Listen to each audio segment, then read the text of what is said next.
So, a little bit of agenda bash. You can now please start sending around the blue sheets now that we've hopefully got the majority of the people here in the room. Thank you very much to our volunteer note takers. We've got Ule taking notes and Wes taking Jabber relay duties for us. Wes can come claim his sticker later. The agenda bash, we've got one presentation held over from last meeting that we weren't able to get to on CRID. Daniel's then going to talk about the updates to the naming architecture, and particularly we're going to look at this issue around the renumbering and how that fits the naming architecture. Marcus on zero config hybrid proxy, the next NCP, and then the main event. Do we have any agenda bashes on that?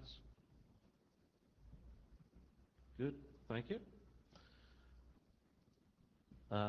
Just to make a change, I put for reference, primarily, a list of the documents that have been updated or newly brought to the group since our last meeting. Only a few of these are actually going to be presented on today. But so this is mostly here just for reference, so that you don't all have to scrabble through the working group page to figure out what has changed this time around. Just an administrative note also for the speakers. For Meet Echo purposes, please do stand in the little rectangle by the microphone down there. It helps out the Meet Echo folks a lot if you're not moving around too much during a presentation. Unfortunately, that does mean you've got your back to the slides. I'm afraid there's just nothing I can do about that. I have suggested to the Secretariat that maybe for future use of this room that we get an extra monitor up front. But for now, that's what we've got. So, Michael, I think you're up next. Thank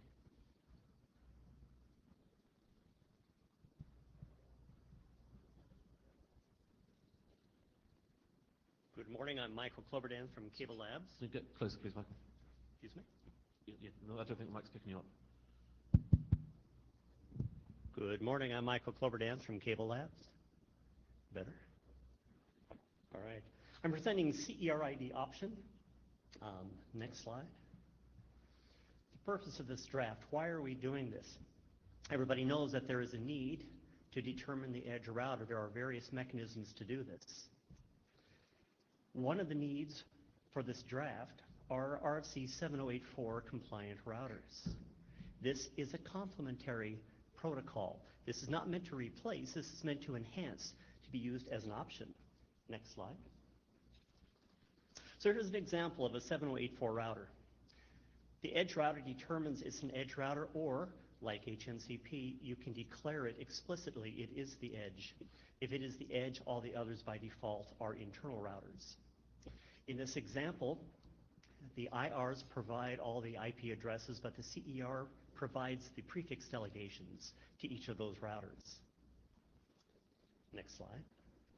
I'm going through these quickly because you've probably seen these before. So I want to save most of the time for questions. So how do we propose this? The CERID is done via a DHCP v6 option. This option, if you want an edge router that naturally wants to be declared there to not be the edge router, you can explicitly say you are not the edge router by putting in a double colon instead of an IP address. The CER option is meant to house an IP address. Could be something simple as a flag, but meant for an IP address. Why? For communication, so that each of the IRs know exactly who is the edge router for communication. That a DHCP option is passed along to all the subsequent internal routers, so everybody knows who is the edge. Next slide. The option is simple. Basically, we've got our option code, length, and the CERD itself. Again, up to 128 bits. Next slide. Applicability. Anything that needs to know what is the edge using a really lightweight method. You could extend this to include other information if you like. Bottom bullet. There's precedent. There are existing clients for the CER option. The purpose of me being here is to offer this as an alternative to the rest of the community. Next slide. History. This started before I started with the IETF. I'm just finishing it. Tried to present it at Toronto, but there were more important discussions taking place then. Security features were added. This group said, no, no, no, there's no need for that. They were removed. That still remains an option if needed. Next slide. And most important slide, the summary. This is meant to be a complement protocol, not to replace, but to be alongside and enhance or use utterly if you choose to do that. An additional tool in the toolbox. No harm, no foul. It doesn't interfere with other existing protocols. It's easy to set manually if you choose to do that. It's lightweight, it's optional, and it provides a communication from the get-go between all the IRs and the CER. Next slide. So what we want to decide here today, is this of enough interest that you'd like to see this go forward? Would you like this option to be available to have this as a tool in your toolbox? Should this become a working group document? Thank you, Mike. That's it. And please, all speakers do state your name and affiliations. Eric Klein, Google. I said this before, the first time it came up, and I'll keep saying this, I think this is useless. This is the equivalent of the I'm not evil bit, or the evil bit, or whatever it is. There's no way in hell this can be trusted. I understand people are going to do it anyway, right? And you're sort of, it's already past DHC and Cable Labs is going to do it anyway, sure. But I still think this is useless. If I could turn this off in any box that I bought, I would. If I couldn't turn it off, I wouldn't buy that box. This is ridiculous from a security standpoint, I think. John Brzezowski. We don't necessarily disagree, right? But the reason why we're here is we're being asked for it, right? So we're trying to, I think, talking to Michael and Mark right before the meeting, we're trying to establish, hey, if people are asking us for it, or something that does it, what should we do? Ignore it? I mean, we at this stage of the game, it may become a vendor option at this stage of the game. So I think this will be the last time you hear about CERID here at Homenet. Respectfully, just out of respect for people's time, but I want to make it very clear to folks that we are being asked for stuff for this sort of functionality, right? So John, let's talk about that and how we resolve that. John, this is Ted Lemon. Could you clarify who us is? I'm Comcast. So I your customers are asking you for this? No, other manufacturers of retail CPE routers are asking us for something like this. They're making boxes for you. Why are they asking you No, for they're not. things? No, D-Link, Apple, Netgear, they don't all make boxes for me. They make boxes for you, so that you can go to Best Buy or wherever. So they want Comcast to send the CERID. Correct. But they want something that like it, that looks and smells like it, right? Okay. So Okay, I'm just in the confused. context, So what do you want to do? okay, so in the context of Homenet, where since this option was first introduced, we've now got HNCP. Yeah. In a pure Homenet environment, is there any applicability to this option? In Homenet, there are other means to do it. Indeed. This is an alternative means as a lightweight protocol with or without Homenet. Okay, but this applies in the 7084 case, not in the HNCP Homenet style case. It applies specifically in the 70084 case, but can apply elsewhere as well. Okay. Okay, let's hear from the rest of the line, but I'd say respectfully from where we stand as a group now, I think this is probably a six-man type issue, or V6 Ops, rather than a, sorry, I'm not sure exactly what the split is between those two, rather than a Homenet, because if we needed as a transitional mechanism, I can see it having a role here.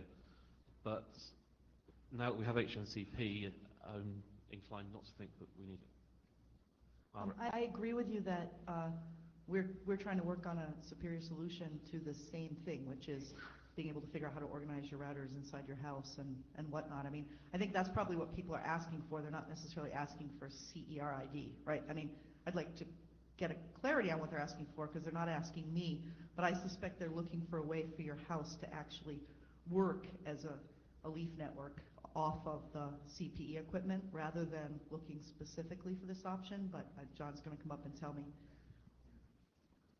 John Brzezowski, Marcus, right. They're not asking specifically for the CERID option. They're asking for the thing that they're not asking specifically for CERID itself by name, but they're asking for something that does something like what it does. Okay. Right. So you're correct, right? Okay, thank you. And then the other comments I have is I'd be pretty strongly against any mechanism that has no notion that there might be more than one edge router. And I think that's a fatal flaw in the current proposal, because I think that there can be more than one edge router, and we want to support that better and better going forward. We don't want to make things that eliminate that. Okay, thank you. Terry Lynn, Verizon. I guess just to add on to what Margaret talked about, I'd be concerned with multiples of these advertising they're the edge when they're not the edge. Anyone who's had, a rogue DHCP server, in their environment and trying to find it has run into, real issues. So I'm just reminded of one of my favorite quotes: "When in doubt, do the right thing." Okay, and we're going to cut the line off to Peter on this. Barbara Stark, AT&T. I'm sorry, Michael. You know how I feel about this thing. So this was the first I've heard that D-Link was asking Comcast for this sort of thing, because I haven't had any requests from any of the router vendors myself. So I'm actually going to have to go to my internal guys and ask them if they've had any requests, because nobody's come to me with any such request. And the comment that I've made previously related to this is kind of similar to what Eric was saying, only without as much passion, that I don't think you can trust this to provide you with any information that is actionable. In other words, you need to not trust your uplinks until you have some reason to trust them. And one of the examples that I brought out around AT&T is that one of the routers we ship, we actually intend for the user to put their own router behind that one, and for their own router to be their edge router and not the router that we ship. But if we were to send some signal from the network, it would only make it as far as our router, and then our router would have to then send another I'm an edge. Anyway, it gets really weird. So I cannot support this. I'm Peter Lofberg. So aren't we supposed to build a bigger internet? So I think people already said what I'm trying to say, but you may have multiple border gateways, and then it becomes even more complicated. You may have multiple border gateways that have different policies, and they may have different capabilities behind the border gateway on the outside. And then there may be different devices in the home that have different policies that needs to talk to the right border gateway, and this thing just dictates, I don't know. Okay, thank you, Peter. Okay, I think on that basis we should take a very quick hum. Ted will tell me if I do this wrong, hopefully.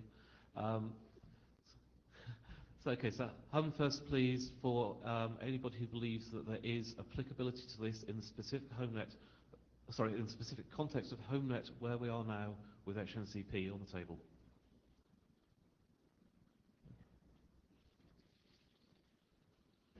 Clarifying question before we decide to hum. Is it okay for us to say, no, we don't want to do this and we have no idea how to do it? Or are you going to ask if we want to look for an alternative as well? My understanding is, when looking at HNCP guys here, is that this already provides, that HNCP actually provides this functionality. Okay, They're so saying the yes. question is, do we believe that that we want to do something else except? Do we want to do we want to standardize an alternative mechanism as well as the HNCP recommendations? That's the question? No, that's not the question. I don't think that's I think given HNCP provides this functionality and that's already working group adopted, then there's no utility in pursuing alternate options other than for a 7084 transitional case, which I believe is now out of our scope. Okay. Barbara.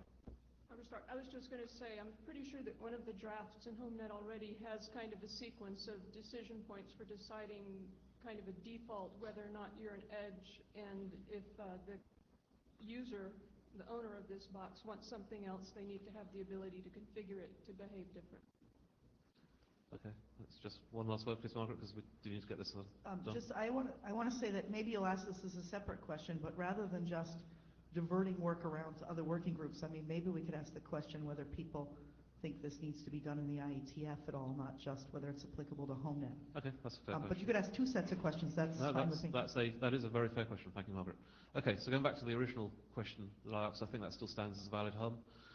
Is there deemed to be applicability for this in the context of Homenet with HNCP? Hum now. And I hear crickets. I think Margaret's question is now a perfectly good next question. Do we believe that this is a question that is potentially useful in other IETF groups that should be solved? I still hear crickets. Okay. Which I think makes any other further hums probably moot at this point, unless Ted has other views.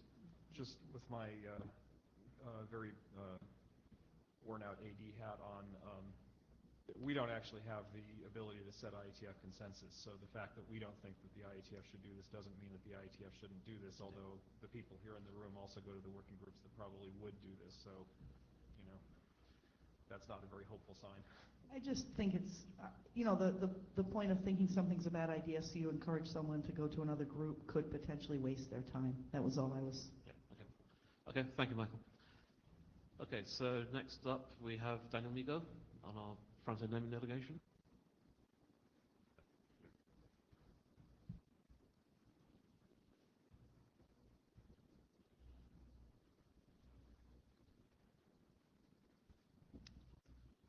Hi. So this is the first draft. We're actually in the 5th version. Could you make sure to scan in the box? Oh, in the box. Yeah. Okay.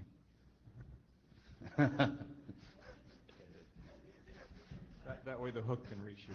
Okay. Don't throw anything to me. So this is actually the 6th version. We received pretty much comments, and I think we were always in line with the comments. So any comments has been treated and reported to the mailing list. So the last comments we had were clarification on how the resolution is performed between the authoritative part and the resolution part. So just to clarify, we mostly deal with the authoritative part. And then was how to handle local scope and global scope names. So the current thinking was global scope names should be in the DNS, and local scope names and IP address should not be hosted in the DNS, but should be resolved using local resolution mechanisms like MDNS or those that are being studied in DNSNB. We had also privacy consideration. So, and we clarify also the text with the pro and cons about outsourcing the signing of the zone. Well, to be very clear, the recommendation is that the CPU signs the zone. So, but it seems that it was not very clear. So we tried to clarify that. We also document a little bit more how the reverse zone can be handled by the CPU, and add some reference that were missing in the previous version. So that was the last version until we received some comments about renumbering issues. So that's what I'm going to present now, how we intend to deal with that, and to get your feedbacks now so that we can go to the next version, and I hope that we're going to be ready for last fall or something like that. Next slide. So that's the next slide. So remember, basically it's a slave and a hidden master. So when renumbering occurs, one of the, we don't consider that both IP addresses are changing. We consider that either one or the other are being renumbered. So, so how the synchronization is performed, you send the hidden master sends a notify, the slave sends a SOI request, and then updates the zone depending on the serial number. Next slide. So the basic idea is when our IP is changing, it has to inform the other part that its IP has been changed. There are two cases. So we consider renumbering on the host hidden master, renumbering on the slave, and we consider the make before break and the break before make. Was a scenario in the renumbering. How the IP address can be provided to the other peer can be done via other protocol than the DNS, but we mostly focus our attention in the DNS. And we also limit the case where you have only one interface between the slave and the hidden master. Well, we clarify that these are the limits, and if these limits are not respected, what should be adjusted. But it's just to clarify then the following explanation. We also assume that the channel is being secured with 6.0 or TSA. Next slide. So for the make before break, well, what the hidden master has to do, basically it has to update the zone. So I recommend that he's changing all the binding with the new IP addresses, even though the two IP addresses are being routed. I think I'd like to remove that there is a binding between the new and the old in the zone. So I think we should remove this step. So just keep, when you have the new IP address, when you're sure each host got its new IP address, just put it into the zone, sign the zone, and then synchronize with the Homenet, synchronize the Homenet zone with the slave, and update your channel. So well, the thing is that the synchronization of the slave and the master and the update can be combined, but that together. So, but that's two different things. So next slide. So the details are, well, the hidden master has changed the IP address. He sent a notify. The slave received this notify. He can authenticate this notify since he got information within the notify payload, DNS payload, and he can authenticate it with the keys. Then it checks if the IP address has changed. If the IP address has changed, then you perform a reachability check, and if everything goes fine, then you update the zone. That's all. So to inform that the IP address has changed, I consider, well, two ways. One which is looking at the IP header, and the other, we can use the DNS and use the EDNS subnet, EDNS client subnet option. And then for the reachability check, you should first start with the IP address you have in the header, and if it doesn't work, then you might try the EDNS option. So that's, if there are any comments about, but that's what I'm gonna write in the next version. Yes, sorry, Ray Bellis with Back My Hat On. So we need to consider the implications for the slave server software functionality. I mean, it sounds like you're describing a feature that simply doesn't exist in existing name servers to take the IP address information that's coming in from the notify and then automatically reconfigure essentially what on bind would be the named.conf to say, well, now go and transfer this zone from this particular address instead of from the one that's configured. Yeah. So that's, yeah, if we're not using the options, well, I mean, you will have, yeah, I mean, the fact that there is an update is something that is new, yeah, by itself. I'd also strongly recommend against reusing or abusing the EDNS client subnet option for this feature. I think if there's to be an EDNS option, it should be a separate new option in its own right, rather than overloading that functionality. Okay. But, no hat. Mark Andrews, Isley. Doing something like this has been on my to-do list for NameD for the last decade. Okay? Yeah, and just get a new clients, new EDNS option, don't reuse EDNS clients. They've got trade-offs. Using the header IP address, the packet header works well with NATs and things like that, so you've got to go out through a NAT. And yeah, that's it. It's got the advantages there. But I mean, if you use the IP header, then, well, even though, well, you're resilient to NAT, so I think it might be the best option. Yeah, it's whether the name server itself ends up sitting behind the NAT, behind a NAT in V4. I know we're talking V6 here, but this will be used in dual stack and everything else, so we've got to make it all work. Yeah, whereas putting an EDNS option, the name server has to work out what its external address is.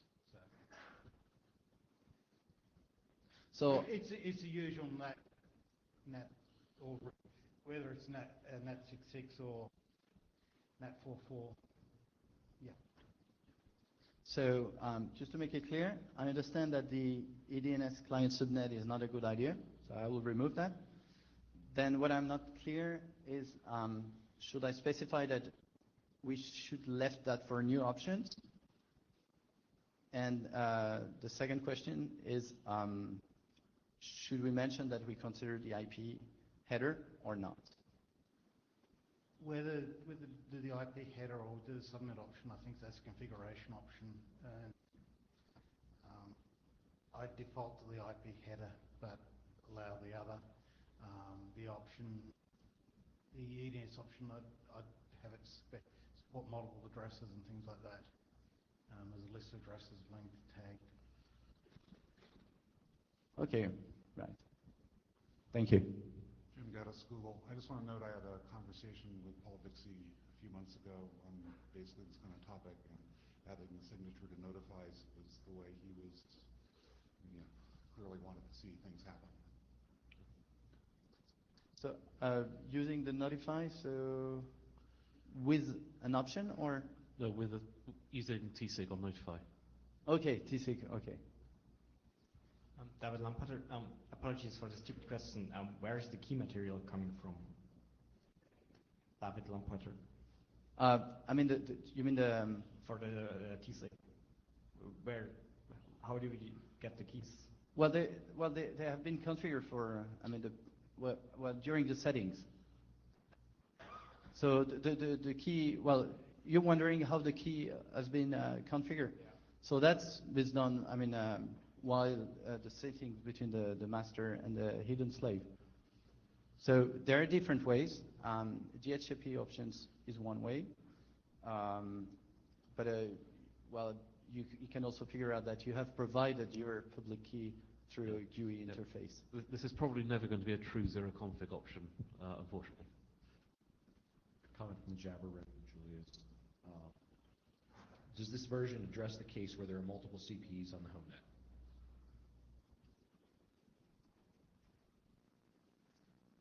I don't see the problem with multiple CPEs, but if there is one, I would be happy to. Was that Wes? Was that Julius who asked that question? Okay. Okay. Well, if Julius is listening, or if maybe relay this back to him, if you could please put that question specifically to the list, and we'll make sure it's addressed. Thank you. Mark Andrews.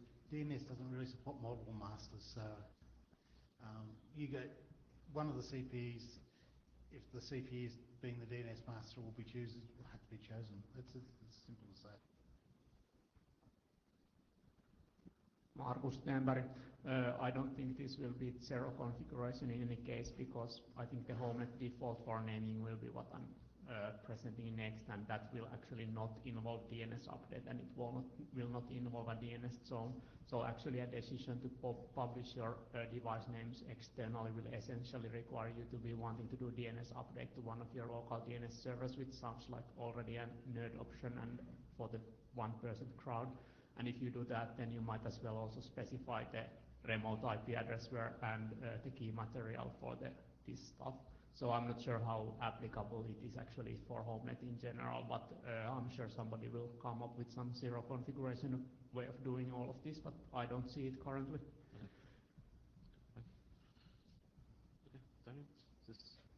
Okay, so, to the break before make, that's exactly the same processing, except that while the bindings are just cached, you will not be able to reach the end host. So some host might be enrichable 2 times the TTL.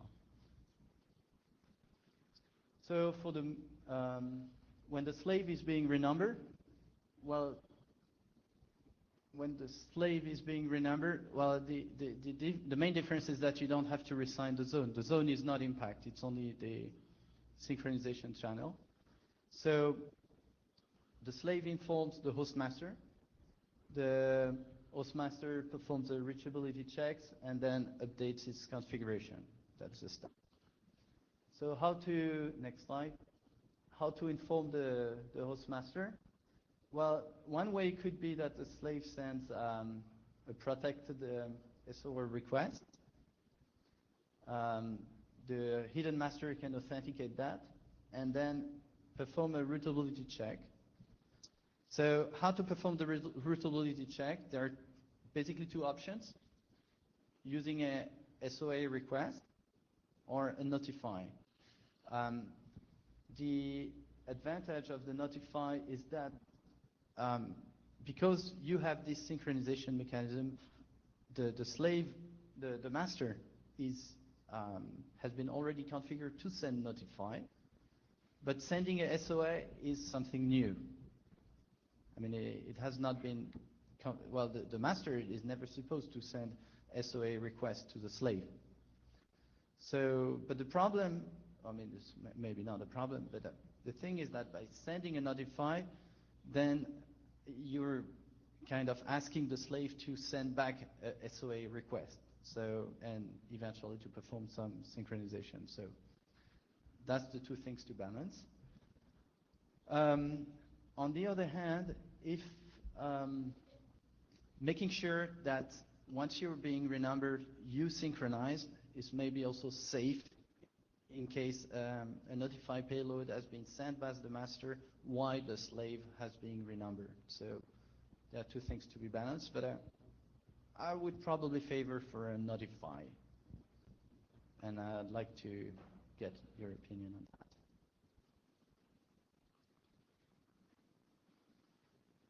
Mark Andrews, IC again.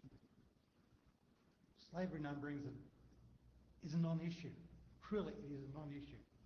Name servers today look up the addresses of, go and take the names of name servers, look up their addresses, and send the notifies to them. This is standard DNS. Okay, right. They just do this. Slaves renumber all the time.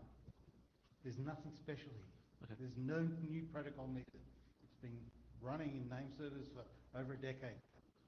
So Mark, to clarify, are you saying essentially just the configuration should be the host name of the slave rather than an IP address? Host name of the slave, yeah. Okay, right. Yeah. Just makes things simpler. Because you pull it out of name server lists. Today, a name server, when it's sending a notify, looks at the NSRSF by default. The extensions, but by default looks at the NSRSF, looks up the IP addresses using ordinary DNS lookups, and then sends notifiers to those addresses. Okay, right. So it's perfect. So this is solved. Next slide.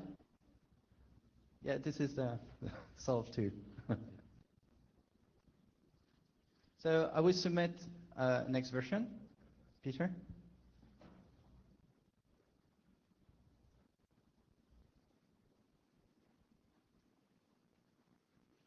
Peter Kortinik. This was a comment or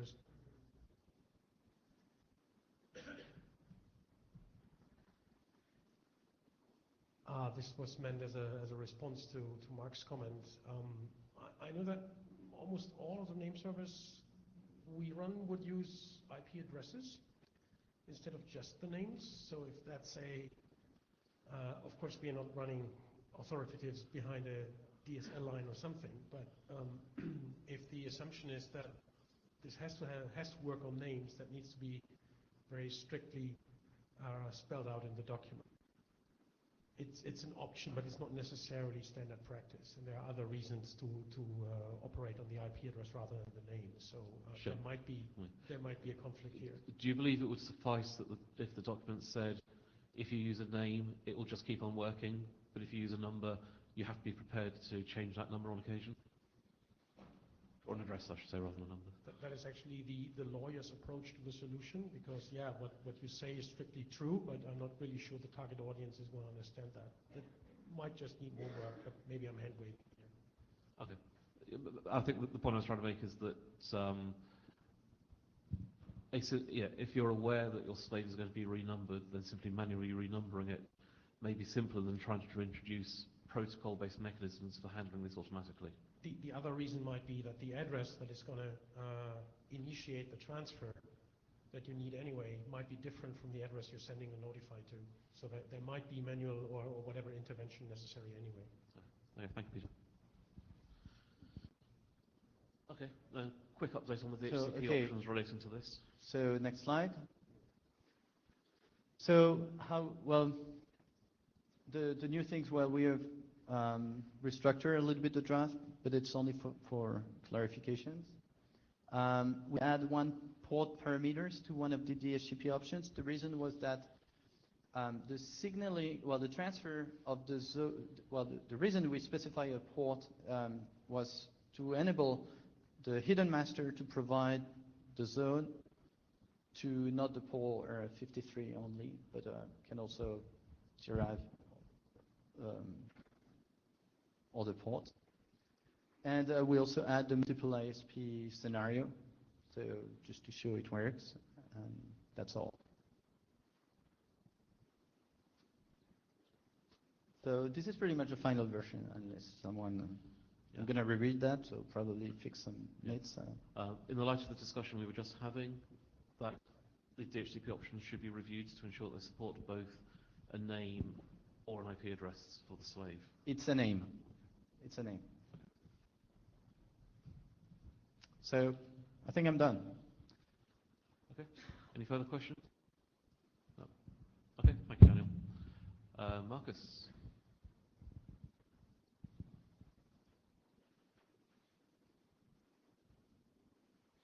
And by the way, thank you for all the comments that have been provided. Yeah. Marcus is getting ready. Hopefully, Daniel and Co will get a new version of that ready sometime soon. And my view is that should be pretty then close to ready for last call. So look out for that, please, within the next few weeks. Hello, I'm Markus Stenberg, and just to comment on my comment before, I actually found the previous presentation's material interesting, but I'm just looking forward to hearing about how it can be zero configured. So I find the work itself valuable, and I got a comment about were you trying to market your solution, and the answer is no, I'm not actually, because this is something a bit more different. This is the zero configuration approach for low-cost DNS handling of getting all devices visible within the home, and what Miguel presented is actually how you can get potentially subset of them visible outside your home as well. So anyway, without further ado, this actually finally got adopted as a working group document. Next slide, please. The basic problem, there is the grand total of 2 slides describing the problem, because now that it's a working group document, I think it's a good idea to give the summary again, and I gave one in the NSSD yesterday, and this is the short version.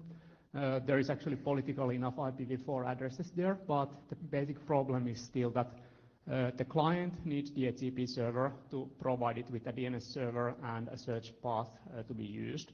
And then given the DNS server has appropriate DNS SD material within the zone there, it can redirect the first hop DNS servers or whoever is doing the resolving requests towards the hybrid proxy that is living on the correct link. And all of that needs to be configured in some way, and in the case of Homenet, it has to be actually configured without any user intervention by default. Next slide, please. So the answer for the last 2 years has been to use some sort of distributed database, whether it's OSPF or HNCP or something else, and stick in three TLVs, only one of them which is actually mandatory to configure the specific DNS zone related information that's visible over there, and additionally configure hybrid proxies using that same information, and finally to provide using the DHCP the appropriate search domain to the client so they can actually bootstrap their lookups using the right search path. Next slide, please. This history slide is just mostly to illustrate that this is actually a relatively developed solution. In 2003, I presented the first version that was using OSPF and was already running code and already actually usable. And it had already the 3 TLVs that we have still today. There is a couple of bit level changes, but nothing really major. After that, it was generalized not to be OSPF specific, and after that, it mentioned HNCP at some version, and after that, there was some minor twiddling based on review comments. But basically, what you have now is more or less the thing that we had 2 years ago soon, so it's relatively mature, I think. Next slide, please. There is also 2 implementations. The first one was based on OSPF auto-configuration LSAs, and it's intentionally not publicly provided URL, but it's still available there if you really want to find it. And the current version that actually implements the what's in the draft is given in the URL there at homewrt.org and GitHub and wherever. So it's sort of fully implemented and has been for a long time. Next slide, please. Any questions about the solution? I can go to detail, but I have presented it like 5 times in IETF before, so if you have been at Homenet before, I think there is not much new there. Oh. Michael Abrahams. So you're the only one who has an implementation that does anything like this at all. So we're the only ones here who care about doing this multi-subnet. Hybrid proxy is actually in DNSSD, and there is quite considerable interest on that there because of the whole EduCause petition and everything, and that's part of this solution. But of course, how do you actually configure the set of hybrid proxies to be reachable is an answer can be either management or something bit more zero configuration, and the zero configuration is what we care about, so this is here. Exactly. So what you're setting up here is the zero conf part of something that someone else has discovered how to do. Right? Yeah, exactly. Okay, so that the complex definition of how DNS and MDNSD is actually converted to each other is defined in DNSSD, and we basically just have a normative reference to that. I yield to the expert. Stuart Cheshire, Apple. I just wanted to say I believe this is the right split of responsibilities because the DNSSD working group is developing a technology or a solution that could be used in enterprise and higher education where there are administrators and it doesn't have to be zero configuration. What Homenet is doing is taking that building block and saying, let's add the secret sauce to make the self-configuring so it becomes applicable for home networks as well as enterprise. Yeah, so my point was just we only have to care about the zero conf part and not the rest of the machinery. And technically, it's actually little conf optionally, so you can override the domain name to be your vanity domain name, and you can configure some things if you want, but the point is that it can be used as zero conf, but none of the other existing alternatives really work zero conf, so that's the unique selling feature of the solution. Yeah, and as Mark's just mentioned, we do have a normative down reference in this to work that's going on in DNSSD, which we hope will progress sooner rather than later. Okay, thank you, Marcus. Okay, thanks. Stephen.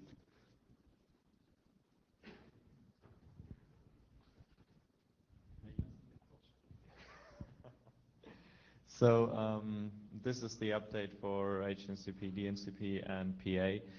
And next slide, please.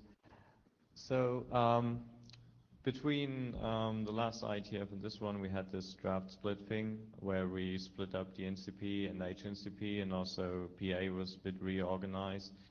The main reason for this was that we thought that DNCP had potential to be useful in other working groups, especially Anima or related. So we actually did a logical split of DNCP and HNCP here. DNCP is now the transport protocol, and HNCP is mostly the set of requirements for routers, the specific TLVs on top of a transport protocol, and specific security considerations for Homenet use. And using that, you can see that DNCP is a generic transport for this. The specialty of DNCP over traditional like routing protocol based transport is that it actually has a lot of security features in there. It can be encrypted, it can use asymmetric authentication and encryption, and it's also still lightweight. We have 3 different trust management solutions in there, PSK based, a traditional PKI based, and also a consensus feature, which can be used to in a Homenet solution to avoid having to deal with a CA and still have the advantage of using certificates. As for HNCP, this is now mainly a draft which you could potentially also put on top of other transport protocols if you really like to, but I don't think there's any interest in that at the moment, so we just stick with DNCP for now. Next slide, please. The second split that happened was for PA. Most of the Homenet specific parts of PA actually went into HNCP now, so we see IPv4 ULA generation, DHCP operation, RAs, and so on. This is now all done in HNCP, and PA just is like the bare metal generic operation, the algorithms and so on, and it's greatly simplified. So I'm just mentioning this here because Pierre doesn't do any update talk this IETF. So yeah, next slide, please. So aside for the split, we have a few minor updates for DNCP. We had some issues with Keep Alive in the first version after the split, which is now fixed. We have simple read-only client support now for simple clients that just want to pull information out of there but do not want to speak the whole complexity of the protocol. And we added some optimization for dense links, which means that in special scenarios, which might not be that related to Homenet, there's a lot of well, sort of redundant information that we can get rid of, and this is one of the solutions. I don't want to go into details here because it's not that Homenet related. So there's some open to-dos here. For DNCP, the biggest one is at the moment we have this limit for node data that says each node can only publish 64K of data at the moment. We will have to see if we want to do something about that, if there is a demand for more. And furthermore, slightly related thing is we do not have any support for partial updates right now. So if a new node chooses to update its information, all neighboring nodes will have to get the whole information package again, and there's no partial update support. So if we think that we have enough data that would mandate increasing the size limit or adding third layer to our Merkle tree, which means that we do split up the individual nodes information, support partial updates. If the working group thinks that is useful, we can add that feature. Maybe, I don't know, any comments for that? Okay, so we'll leave it open, maybe take it to the list again. For HNCP, we have updated RA handling, or Miko? You can finish this slide. Okay, so for HNCP we have mainly two open points, which is first thing is fragmentation. And so at the moment we sort of rely on link layer fragmentation of IPv6. And the big question is, do we still want to rely on that, or do we maybe want to switch to TCP or something like that? It's sort of ties into the 64K question again, and also mainly, even if we do the segmentation in the DNCP side, it doesn't fully solve the issue, because for the list of nodes that is exchanged when doing synchronization inside the Homenet, there's still the limit that with like 1,500 kilobyte, if we assume that as MTU, then we can fit around 50 to 60 routers inside one of those packets. And if we have more routers in the home, then we have to rely on unicast link local fragmentation at the moment. So, and the second thing, I'm just mentioning stub routers here because this came up in like previous discussions on the mailing list, but I think this sort of ties into the routing protocol discussion, so I guess we'll have to leave it for later. Yeah, that's about that. Yes, Mika? Yeah, Michael Abramson. So I think a lot of these questions here are very good questions, and we need to decide what we're going to use HNCP for. I mean, I talked to you and some others what the trickle algorithm is good for and what it's not good for.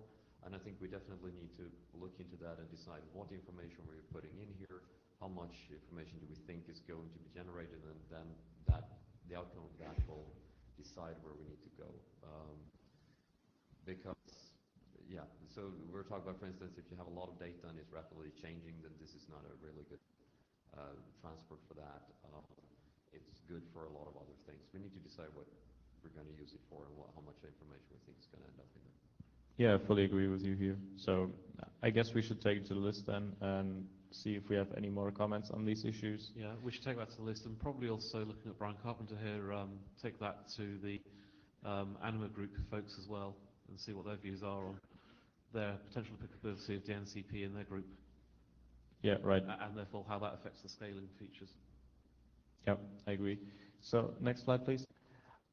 So this is sort of our personal roadmap for this. So maybe if we can sort out the DNCP issues in the coming weeks, then we are sort of, from our personal point of view as editors or writers, are sort of ready to, well, solve any of the remaining issues. I guess HNCP will take a bit longer also because it sort of depends on the routing protocol discussion. And we also will do a reference implementation update very soon. We just delayed it a bit also because of all the discussions that will be going on today. So expect it soon, I guess. And there'll still be a demo of the recent stuff at Bits and Bytes on Thursday, I think. So yeah. Talking about implementation next, please. So what we've seen in the reference implementation, we have updated it to DNCP 01 and HNCP 04. There have been some backwards compatible or incompatible changes regarding TLV formats and the transfer protocol. The PA implementation is still a bit in testing. I hope we can get it ready soon, this week, next week probably. We have first implementation of DTLS support using OpenSSL now, so you can use security, PSK and trust consensus mechanism are implemented, so we can now use this in a secure manner or test it. And there was some input from, I think it was Ray Hunter, who found an interesting issue or configuration thing, which we've sorted out, which might have been affecting other people as well, which caused some lockouts. Yeah, Markus. Markus Stenberg, just a brief comment. Actually, we have also PKI support implemented, so we actually support all the three authentication methods defined in the draft, but personally I don't believe in PKI in this context. Yeah, especially because it would require manual CA management by some home user or administrator, and that is not, I think, not really a thing we want to see in Homenet or that anyone will do. Yeah? David Lampotter. In the DNCP draft, I'm missing a section on how to remove trust that has been bootstrapped somehow. And I do expect that this will be something a Homenet user may want to do when someone maliciously, for example, added a node to the home network and they want to get it out again. Are you talking about the trust consensus mechanism? Well, there's a section on how trust is added, but I'm missing a section on how trust will be removed out again. Oh, there's actually, for the PSK mechanism, okay, that's, yeah, okay, you just change, or you have to change PSK to revoke anything. For the trust consensus mechanism, it actually has features to say, I distrust this router, and this is like a consensus decision, so there's an algorithm in there where you can say you distrust a certain device, and then it's like removed from the network. Of course, because it's a consensus-based mechanism, this is for this particular mechanism, it is sort of a consenting removal because you can always attack it because it's consensus. But for if you go the way and do the PKI thing, I think we don't have to define a special revocation mechanism here because you can simply revoke certificates or so, Well, I mean, yeah, that's why revocation is a bit problem, because you don't necessarily have timing information or can ensure that you get a CRA, but yeah. So that's always the problem with these mechanisms. If you like, in a bootstrapping protocol, revocation is a bit tricky. Well, then my comment is that this may not be described in enough detail for other people to implement it properly. So, David, please put your concerns to the list so that we can make sure they're actually addressed properly. Thank you. Thanks. So what's in order to do? Well, finish debugging PA, so hopefully we can get it done this week or next. And the IGP PSK mechanism, so maybe we'll tap into that issue later, but basically most of the IGPs do not support encryption or any form of asymmetric authentication, so HNCP has to do the job of managing a PSK for the IGP. We haven't yet implemented that, but I guess it's on the to-do somewhere, but it also requires support for an implementation that does all the Homenet features plus supports this authentication mechanism. And next slide and last slide. For now, in one of the previous IETF meetings, the working group decided that we will get rid of IGP election, which was probably a bad mechanism after all, and I fully agree with that. But since we already have the software upstream in OpenWRT and similar, so we have to find some way that we do not want to enforce any routing protocol onto our users right now, because the working group hasn't made a decision yet. So, and also we want to still keep interoperability for any hackfests or similar events that have been suggested on the mailing list. So what we do now in the reference implementation is we still keep part of an HNCP generated root mechanism in there for interoperability and for testing the performance of HNCP alone. In addition, we support one or more IGPs running in parallel without any requirements for adding TLVs to HNCP. You can just run them in parallel. I've written a draft about that and submitted it a few weeks ago, and you can see the mechanism in detail. It is backwards and forwards compatible, so it shouldn't be a problem. So I think that's it for the HNCP and DNCP updates. Any comments maybe?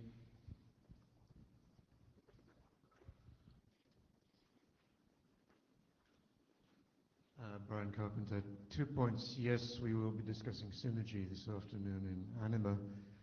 The second thing, I want to come back briefly to renumbering, because it seems that both the naming proposal and the prefix assignment proposal in their own way could handle renumbering quite elegantly.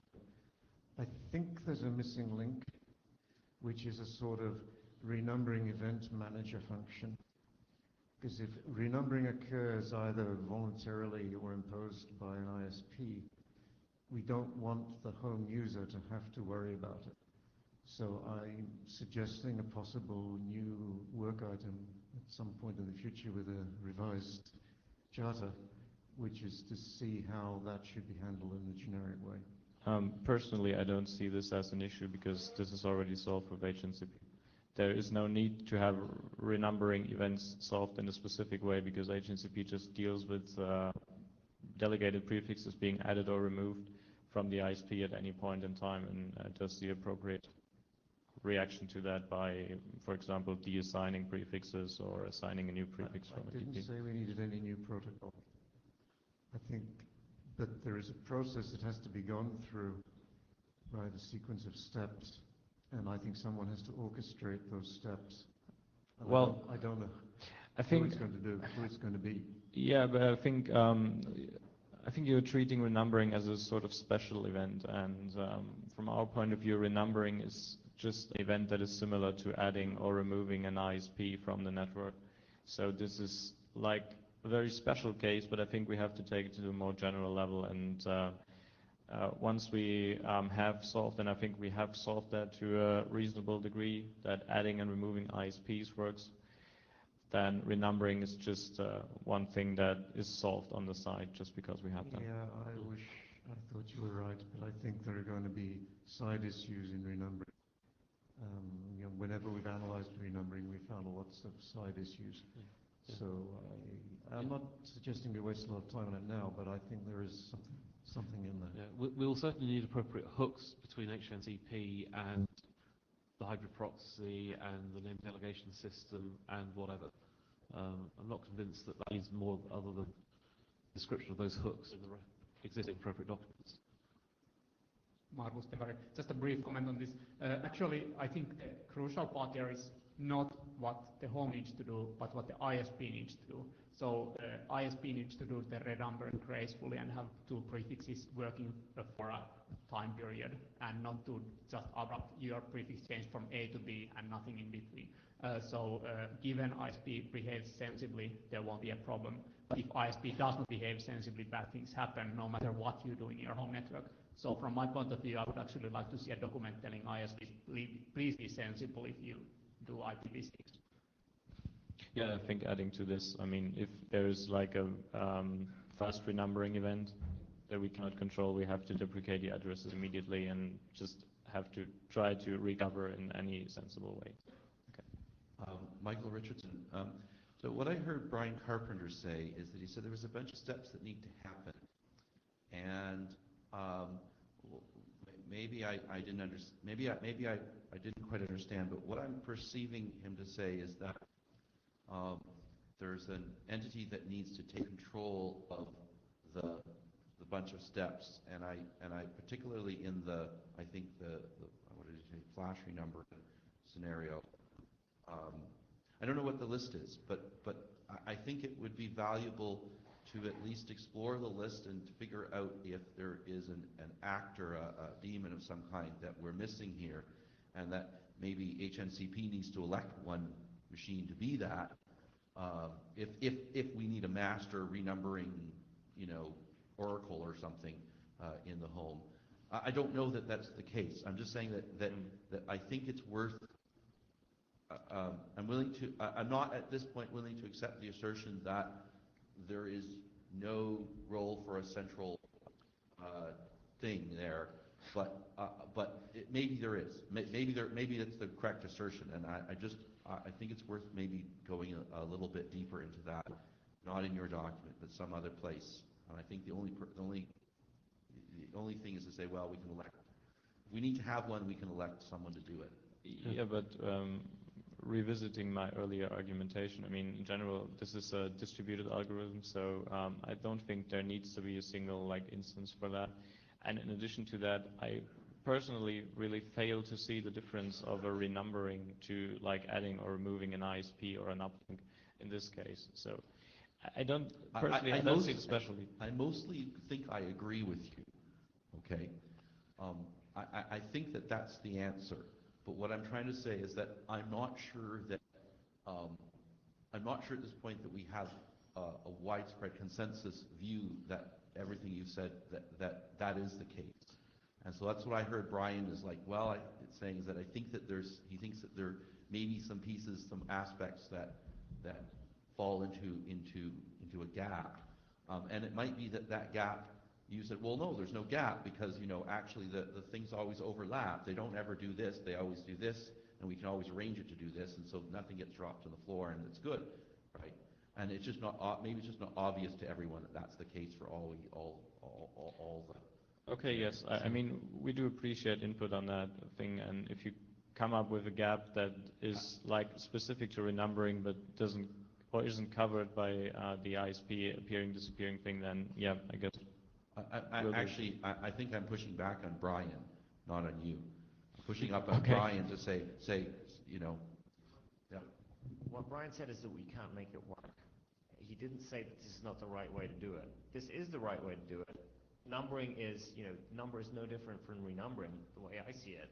I agree fully with... go ahead. I didn't intend to say we can't make it work. I meant to say I still have the feeling that it needs orchestration at some level, but it needs analysis. I didn't want to distract the working group with it right now. I just wanted to put it on people's think list, right? Because there might be future do we have action. have standing before us a set of volunteers to actually produce that analysis? let me never get in the way of someone doing useless work. We cannot fix this, okay? If the ISP decides to change our prefix without giving us a grace period, there is zilch that we can do, period. There's nothing we can do to stop the ISP doing that, but maybe there is something we can do to avoid pain to the user. That's the point, it's avoiding any pain to the user. And this is the way to do it. This is the best that we have. For the leather issues and the naming issues, yes, but there are other issues in renaming, that's the point. I think we better not talk about it anymore right here, but I'm going to think about it and maybe send a message to the list. I guess on a less serious note, I guess you could write a module that as soon as it detects flash renumbering, writes an email to the support of your ISP and make bad things happen. Michael Abrams. So I just want to point out that there are countries in the world where the general population believe that changing the address regularly is something in their own interest. This is not the ISP being stupid. This is actually people being something. No, I think but it's actually customer demand. No, I think we have to differentiate between flash renumbering and graceful renumbering. So as long as we describe, it would be nice perhaps to have some text on this to have a temporal overlap, graceful renumbering, and how that's supposed to work, because that's something we absolutely want to support. But I think that is a bit out of scope for us here, and it's more like something for RIBE or I don't know. Let's cut the line off Barbara on this one. You can handle non-flash renumbering today, right? Yeah, I mean we do that already, right? So Eric, I'll cut the line. We need to find, somebody find an ISP architecture that supports non-flash renumbering. When we have that, when you find an ISP that's able to do that, then we can talk about it. Because right now they point one route at one VLAN, and when the lease changes, they change. Yeah, but just saying then, if there's like graceful renumbering, it is like for us like one new ISP coming up and the old one like disappearing, sort of. Yeah, that's fine. It could be that we just need some text describing this and just an operational, example description. Okay, sure. Alex Petrescu. I wanted to comment on an earlier comment about when the ISP changes the address, then the Homenet has nothing to say or nothing to do. I know a different situation where the IP address and the IPv6 prefix is actually a contractual matter. So I buy it from my ISP, and the ISP will deliver this particular address and this particular prefix to me. If it wants to change, it will have to ask me whether I agree that changement. Okay. So this is a situation where renumbering could be more than just protocol matters. We cannot solve commercial matters with technical solutions. Certainly. Yeah, but it's not a decision from the ISP that the end user must abide. It could be vice versa. Okay, it could even be that the Homenet would have a prefix that it decides by itself and asks the ISP to route that prefix.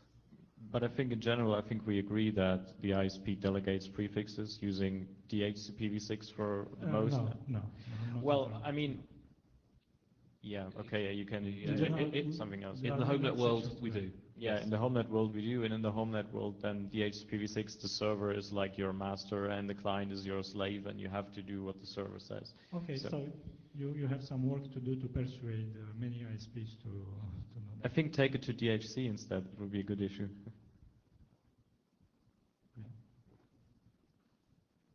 Okay, last word on this. Barbara Stark, AT&T. We have a lot of 6RD, and a lot of it's over PPPoE.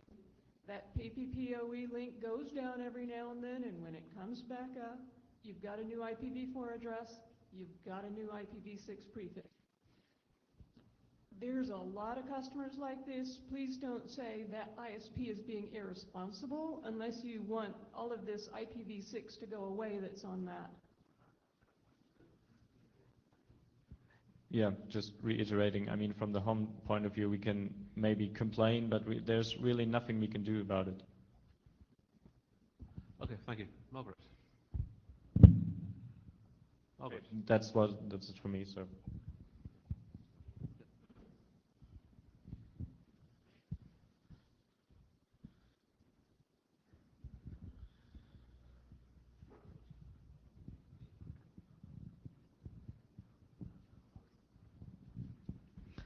So at the last meeting, we talked about routing protocol selection for Homenet, and there was a lot of discussion about what routing protocol it made sense to use, and the two that were discussed the most were ISIS and Babel, and I took the action item from that meeting to work on a comparison document between the two, and Julius Krovacek and Christian Hops worked with me there, the top experts in those two protocols, to put together a document to inform the group of the differences between the protocols so that we could make a well-informed decision about which one to use. So next slide. So we wrote a document. How many people here have read the document? Pretty good. It compares Babel and ISIS based on criteria that we thought were pertinent to Homenet based on discussion on the list and whatever knowledge we have of Homenet.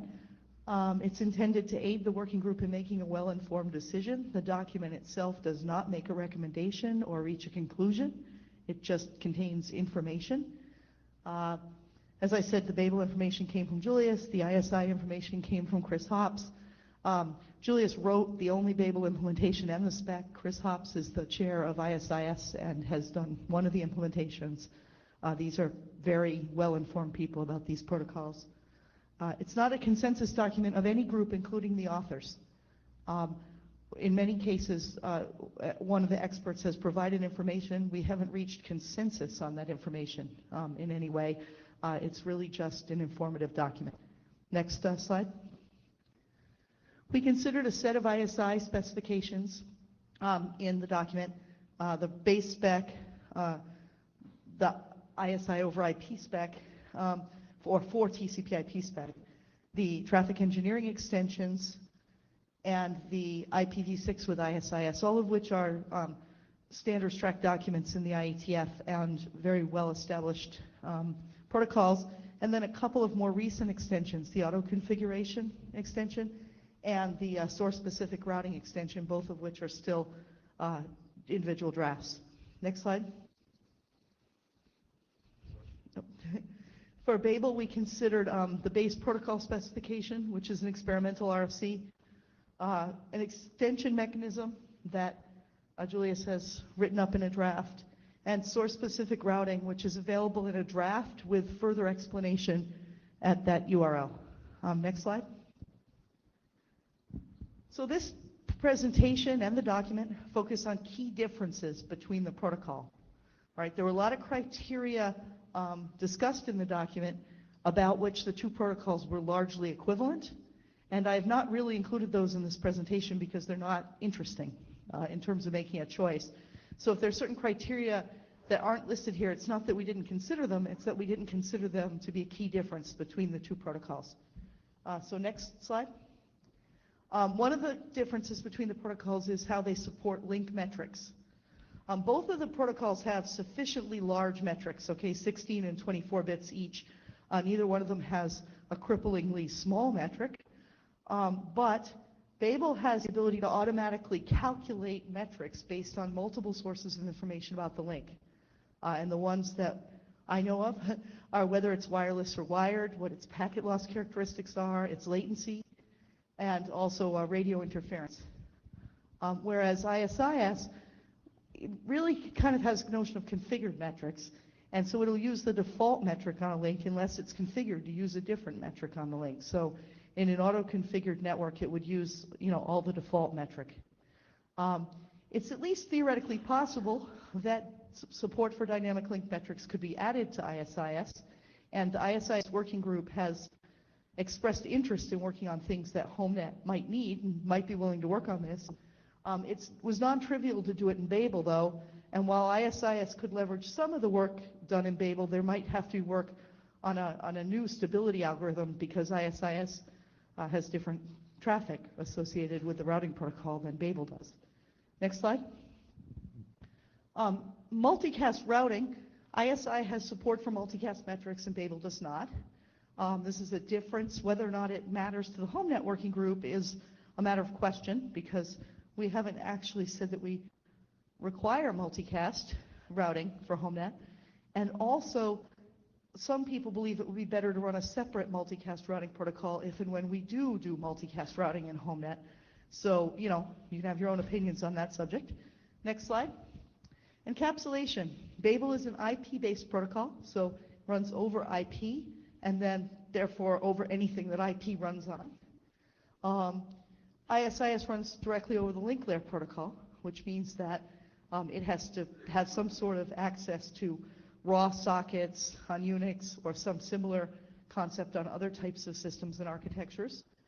And it also means that there may be some special work needed if we wanted ISIS to run over PPP, PPPoE, GRE, and maybe Zigbee links, because IP over Zigbee was tricky to do. And so if you took out the IP and you want to put ISIS in there, you're going to have probably similar work to do. Maybe able to leverage what was done for IP, but it's not clear. Next slide. Resource exhaustion behavior. The protocols are different in this regard. Both of them have capabilities to handle resource exhaustion. In the Babel case, they will discard routes in order to keep the table small enough for the available space. They discard redundant routes first, then they just discard other routes, and the router will continue to work properly as long as the default route is not discarded. In the current implementation, there's no prioritization of the default route to prevent it from being discarded, but probably not too hard to add. Yes? On the previous slide, it says you need to do something special with GRE. GRE uses the ether type as the protocol identifier, and ISIS is an ether type, so you don't need to do any work. Okay, thank you. So one question here is how important this difference is. And ISIS, instead of doing some sort of back off on the table like that because it's sending the link state and throwing away parts of the link state would not have the preferred results, will actually, when an ISIS router hits overload, it will send an overload indication, which basically makes other ISIS routers treat it as a destination-only router, or a stub router is the word we've been using here in Homenet. And the question is really, though, even though these two behaviors are different, which one is better? Well, I don't know. And is it really important? Because are we likely to actually be hitting resource limits, given that most of the resource-limited devices are going to be stub routers anyway, and are like a typical home router, Linksys type, OpenWRT type router is really going to have more than adequate resources to hold the routing table for a typical home. Like, this may not turn out to be an important difference. Yes? I'm sorry, I wanted to talk about the previous slide, but I also had a comment about this slide. So I think this is actually, maybe this is a new part from the previous version that this includes this information, but I think this is a really interesting kind of thing, and I don't actually think that, exactly how much resources it are, but I think that the moment you say, we have a way of dealing with running out of resources, then the answer may be, that's really cool, now I can make my watch into a router. Okay, and so rather than saying, we have lots of resources, I think it's exactly the Moore's Law thing that says, that's great, now I can have more routers that are simpler in more places. Yeah, but we've talked mostly in Homenet about the notion that on the simple devices, and depends what kind of watch you own, because some of them are not, but on the simpler devices, we would run a stub router anyway. And a stub router has a notion of a default. It does not have a large routing table. And so it wouldn't fall into this category where you're going to have a growing routing table and run out of resources. And we're thinking, at least discussion has been, that we would only be running a full routing table on CPE and larger devices that are plugged into a wall or whatever, and that the smaller devices, the thermostats, the watches, et cetera, would be stub routers at best. Right, but I'm saying that I think the argument will become reversed. It will become, I don't need to be a stub router only because I can gracefully run out of resources. Therefore, I can do something useful So why don't I do something useful? I have 4 extra routes that do something, and that's all I could accommodate. And then I could say I'm done. That would be interesting. If you had a way to select the correct 4 routes, that would be Right. interesting. So that's why Neither one of these protocols has a way to select the correct 4 routes. In fact, okay. Babel will throw away its default route if that happens to be the oldest route that is hanging around. That could be fixed, the default route, but you still, it's not using an intelligent algorithm to decide which routes are the most important to keep. So Okay, so they're equally stupid is what I think. yeah, they're kind of both equally stupid, but and they're both equally good. I mean, neither one of them just crashes when it runs out of resources. But probably we're going to suggest running a stub router on anything that might run out of resources if it had to hold the whole routing table for the home, in which case it kind of becomes a moot point how it would fail if it failed. So about the previous slide with ISIS and Ethernet, I heard yesterday from authoritative source that there is a variant of ISIS that apparently does run over IP. It's not common, and I was kind of excited to hear that because that kind of, for me, removes most of that problem. But I don't know to what extent that's a real thing or not. I can run Ethernet over IP, so I can run ISIS over that. No, but I don't know that it's a good idea. I know, but I don't know. But so that's what Aaliyah told me yesterday was that there was a variant. Yeah, I don't believe there's an open source implementation of it, or well, if there's a specification that is not in 0.0, then I think that's useful to know. I'm not right. familiar with it, so. Okay. And neither was apparently Christian because he didn't bring it up. So, Peter. Okay. So yeah. Okay. So my name is Peter. Before you start, we'd kind of like the presentation to keep flowing a bit, so please keep your questions very brief and cut the line where you are now. I actually had another comment, but I can answer them. There is an ISIS over IP. It was done to run ISIS over ATM because when they were doing it in Mac, the spaghetti killed their network. So we actually did that. But what I wanted to say is that the number of routes is a function of exceptions. And exceptions include policies here. And so the number of routes in the home is going to grow. When I got into this business, we had 240 routes in the total internet, and now we have, I don't know, 700,000. So, and if you look at the routes, you can ask yourself, why do they have it? So we are designing something for the future. Please keep that in mind, okay? And we are going to live with this for 15 years or so, and those boxes are going to be everywhere. Yeah, if we could just take clarifying questions during the presentation. There is like an hour planned for discussion after this presentation. Did you have a clarifying question? It was a clarifying point, but maybe it's different. Okay. But yes, as Margaret says, clarifying questions only now, please. We've got a lot of time set aside for discussion afterwards. Jan Svarkas, just a comment. ISIS runs smoothly over Ethernet. There is specification for that and implementations, deployments as well. Okay, thank you. A topic that came up with much discussion at the last home network group meeting was how these 2 protocols perform over 802.11. Babel has been optimized to run over 802.11 networks. Control traffic is optimized for lossy variable bandwidth links. And so it's more important control traffic is sent without a delay, other traffic is sent with a delay.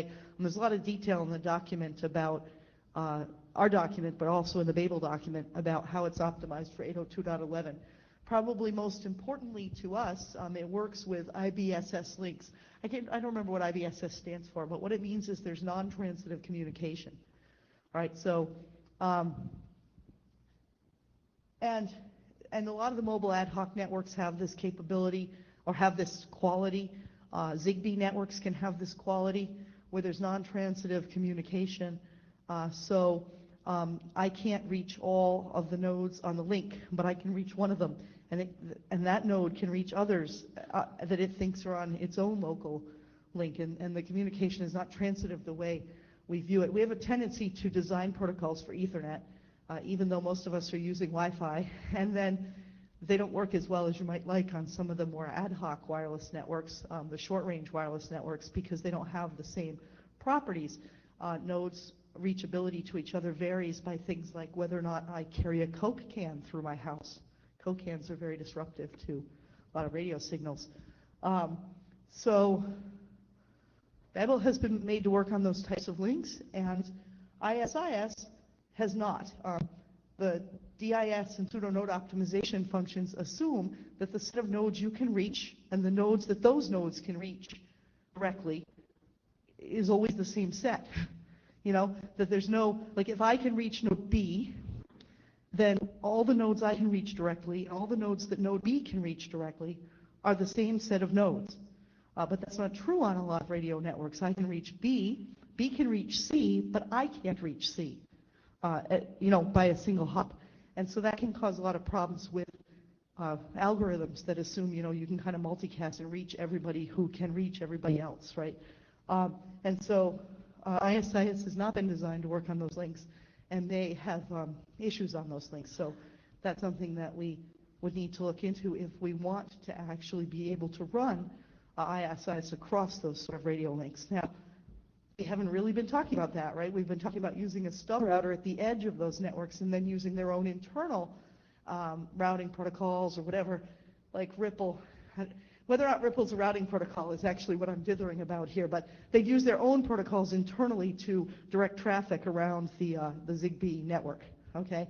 And if that's the way we want to go, then this may not matter. But if we're picturing our routing protocol running across those sorts of networks, this may be an important point. Next slide. So there were the kind of technical differences between the protocols. Yes? Alex Petrescu. On the previous slide, well, let me formulate this as a clarification. Is IBSS standing for Independent Basic Service Set or as a Infrastructure Basic Service Set? I don't know what I'm not sure what you're asking. Are you asking me what IBSS stands for? I don't know what IBSS stands for. I said that when I came to it in the slide. I don't remember what it stands for. Someone could look it up if they like. I formulated this as a clarification. So the other independent, it stands for. Independent. Okay, thank you. The other thing is that, well, after some experience with Babel, and hello to Julius, who may be listening to us, we find it a very valuable routing protocol. On the other hand, we think there is still some work to do with Babel to really make it work on these IBSS ad hoc networks. These networks are very special, and there is some document describing them in the int area working group, and there is some discussion in the int area. Charles Perkins and Emmanuel Baccelli wrote a document about this behavior of transitivity A, B, and C, and things like that. So at this point, I don't know about ISIS. I think Babel is an attempt to work well on it, but in real deployment scenarios with robots in some special setting, Babel has its own faults, and it breaks also in sometimes. Okay. So let's try to keep to clarifying questions. I mean, the question about what is IBSS, that's a clarifying question. But my clarifying question is the following: do you think Babel works very well in these IBSS environments? First off, I am in no way a universal expert on Babel. Okay, so you know better than I. So let's. Somebody in the room thinks that Babel works very good in these environments. Okay, so let's just draw that line there. I mean, clearly the point is made that there appears to be some discrepancy between the theory and the practice of how well Babel works with IBSS, and that point is well made. Thank you. By the way, Julius points out that he can provide peer-reviewed references regarding the behavior of Babel on IBSS networks. I mean, some of the rest of this presentation actually gets to that kind of issue, and so, you know, maybe when I'm done with the presentation, if you want to stand up and talk about Babel some more, that would be a good thing. Aaliyah? Can you go to the next slide, please? I haven't presented this slide yet. Right, I was expecting it to happen while I was walking over.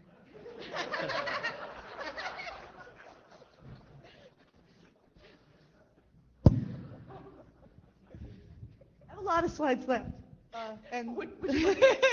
ISIS is documented in standards track RFCs.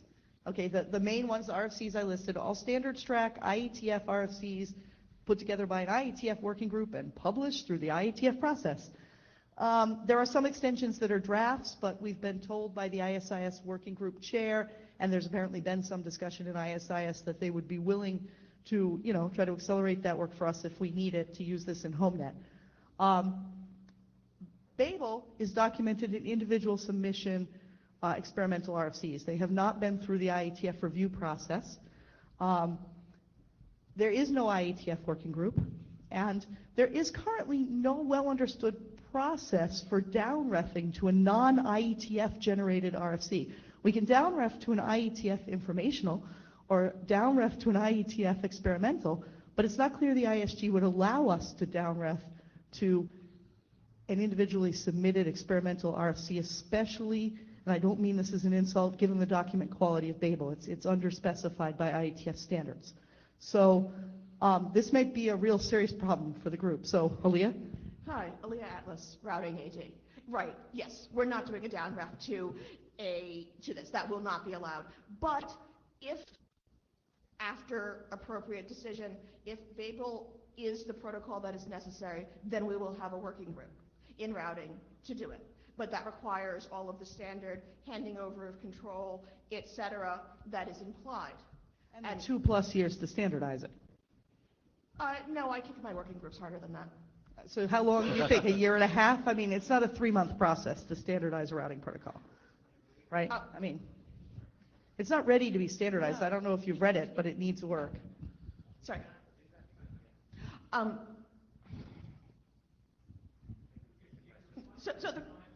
Sorry, yes, I will. The question was, can't we just wave a magic wand and make it experimental? No, we need the consensus process. It needs to be IETF consensus. As I have not read the Babel informational RFC myself yet, but I believe Margaret when she says it is underspecified. I understand that there's some really cool technology in it, and if that's really needed to really meet the actual routing requirements, but we need to actually have it become a standard, not pretend. There is one other path, which could be that some of us, including Julius, could get together, specify it more completely, and ask a local routing AD to sponsor it. But, that would have to presume that the IETF would not scream in last call. We're getting into discussion again here rather than clarification, and obviously we will be giving you plenty of time, Elliot, to put through the routing area viewpoints on this when we get to the discussion points. Absolutely. I just wanted to clarify that it is a serious problem. Clarification question on point 1. Is there consensus that said ISIS RFCs are a sufficiently specified source of information to produce a complete implementation? Yes, there are actually several. There are actually 3 open source implementations of ISIS and numerous proprietary ones that are known to interoperate in the wild. That's not the question. The question is, if you only read the RFCs, is that enough information to produce a complete ISIS implementation? That was the question. Who are you and what did you say? Is that true of anything we ever write? I don't know. Are you asking the question, do you need to get an ISO document to write it? Yes.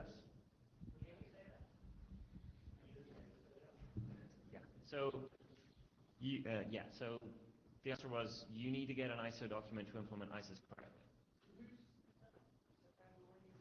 Chris Hobbs. That particular ISO document is actually published as an RFC.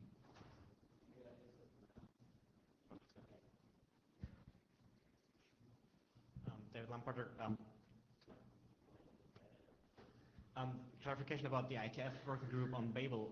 I do believe the working group exists. It should be managed, but the working group is kind of half dead. So Babel didn't go through the existing working group that would have been the appropriate working group. That's slightly different.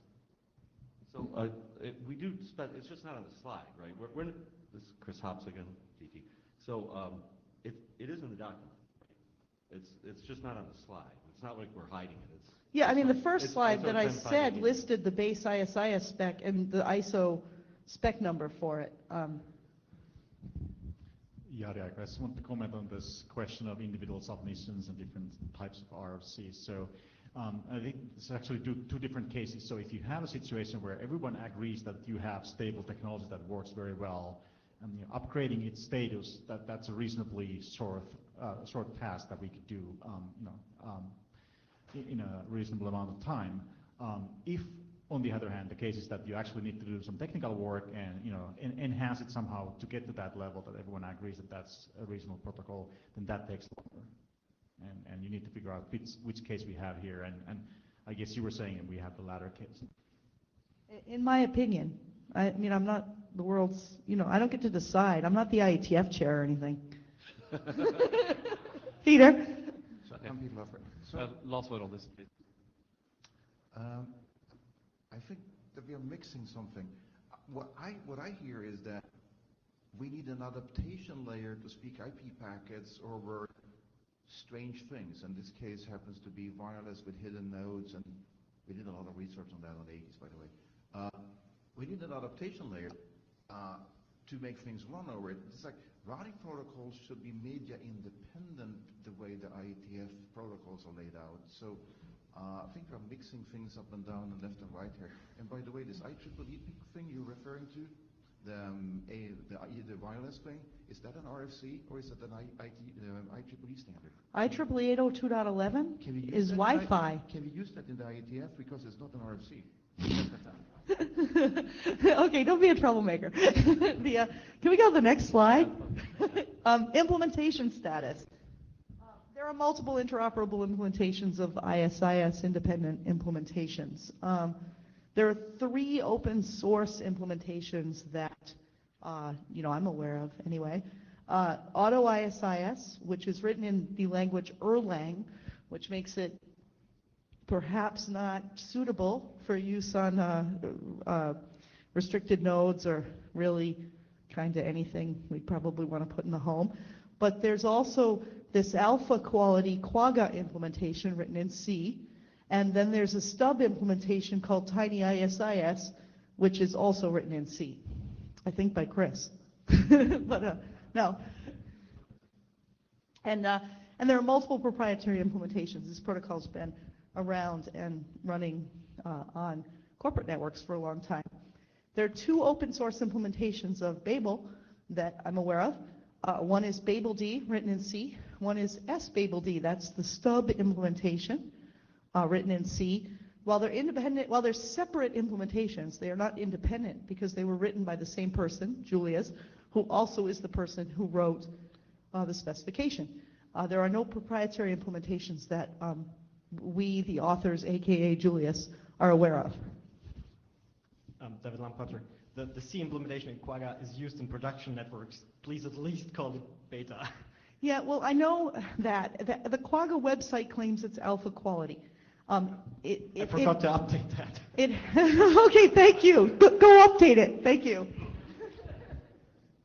This is Peter Lofgren again. I'm still getting confused about some things here, but the language used to program something, as long as the tools is also public domain and all the compilers are public domain and everything. Next slide, please. It's 17 megabytes to run the Erlang implementation. That's why it's probably unsuitable for most of our purposes, okay? Margaret, the DoD sponsored standard when we did IP, when we did TCP, was written in BCPL. Yeah, I don't care. I mean, I'm not talking about what can make it go to proposed standard or draft standard. I'm talking about what can we use in a Homenet device. And we've got here some open source implementations. We don't have the Quagga implementation up here because we weren't able to get sizes for it. So if you can get sizes for it, it might be great to email them to the list because it would give us a better data point of a full ISIS implementation. But we've got the full BabelD implementation. You can see the sizes here. It needs 129 KB installed size and about 300 KB to run. Yes? Well, yeah, I was just going to say, please understand that the Erlang comparison is apples and oranges. Yeah, well, that's why I was mentioning It that. would be great, now that we know that it's beta quality. It'd be great to get the Quagga numbers if we can get them. The stub Babel implementation, 13K, the code size basically, and to run it you need about 200K. And then the auto ISIS is not very indicative. We don't believe ISIS is, I don't even know the proportion there, that much bigger than Babel, but the numbers are there because it was written in Erlang, and Erlang does not build small code. And then Tiny ISIS, you can see is a more real comparison with S-Babel-D. They're both stub implementations. We've got 17K installed size and about 330K to run. If that proportion holds, we could say, well, ISIS might be in the area of 1.5 times the size of Babel, but we don't really know for full implementation. So if we could get the Quagga numbers, that would help. So next slide. Deployment status. ISIS is a very widely deployed protocol in managed networks. Okay, it has little or no deployment in unmanaged networks right now. The AutoComp stuff is new, so there are some new parts that we would have to use to make it work in Homenets. And source-specific routing has not been deployed yet either. Babel is much less widely deployed. Its deployment status is a little bit unclear because it's included in CERO, WRT, CERO, I'm not sure how you say that, and it's an optional package for OpenWRT, but we know it's not getting much use, widespread use at this point, but it does have some deployment of its source-specific Babel, which ISIS does not have. Next slide. So there's been a lot of feedback on the list on this document. Not all of it is reflected in the most recent version, but thank you. And really the discussion at this point shouldn't be about, in my opinion, about this document so much as about the routing protocols themselves. If you have specific questions on the document, you can send them, or come up to the mic and ask them. But I think that we want to then transition to a discussion of the routing protocols. There are a couple questions that were still open on the document. Should we add OSPF?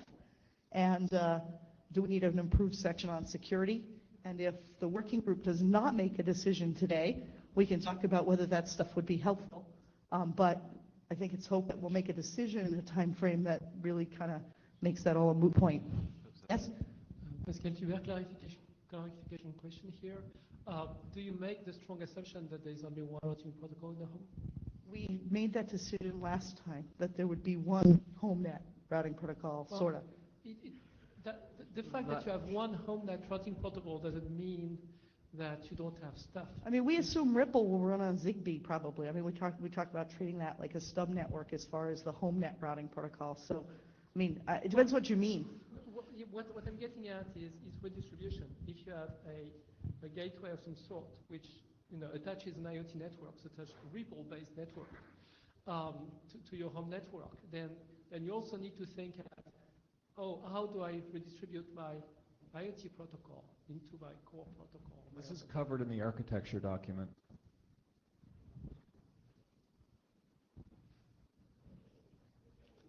The point I'm making is, if you look at Babel, it is incredibly similar to Ripple, whether you call Ripple a routing protocol or not. Ripple does exactly the same inheritance from EHRP and DSDV as Babel does. And then we solve the number of files that you listed there. We solve, or we don't actually, like the multiple advertisers for the same prefix. We solve how to deal with all those link metrics of different sorts with objective functions that Babel is still missing but could have. We solve the adaptability to radios and all sorts of stuff like that. Yeah, I understand. Why is not Ripple there? Maybe I understand, but we are kind of, I don't know, the previous discussion, which has happened over multiple working group meetings and on the list, has sort of assumed, and I mean, maybe it's the wrong decision, but has sort of assumed that we would run Ripple on like the Zigbee networks, the low power wireless network type areas, and that we would treat that as a stub network with respect to the higher level, more traditional routing protocol. That's correct. And so, we'd have one or more gateways going into that Babel, area. which is similar to Ripple, and then which is experimental, cannot be done raft, etc. And Ripple. So Pascal, are you proposing that we use Ripple for the whole Homenet instead of Babel? Is that what you're saying? Or do something on Babel to make it look like Ripple or inherit. I mean, yes, but Ripple would work sounds like fine a at research home. project. Yes, that would work, certainly. Yep. The position we reached at the last meeting was that we only had 2 viable candidates. If somebody wanted to propose Ripple, that was always an open option at the time. I'm afraid at this point that ship has sailed.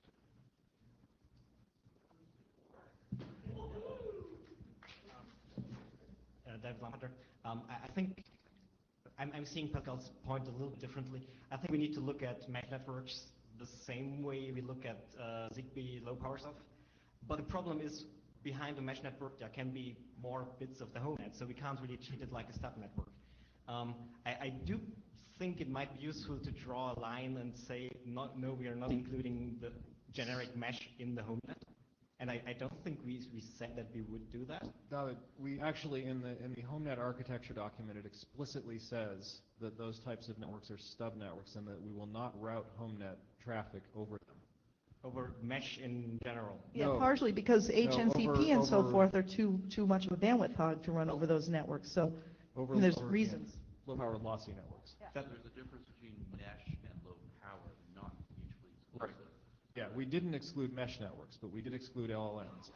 Yeah, so the question is, what do we do about high power mesh network? Can we just do my last slide, which Sure. basically says nothing, and then I can, get up and argue? Yes, absolutely. My intention. So if anybody has any feedback on this document, they should send it to the Homenet working group. Thank you. Yeah, thank you, Margaret. And I'd like to extend our sincere thanks again to Margaret and Julius and to Christian for the very good work they did on this document.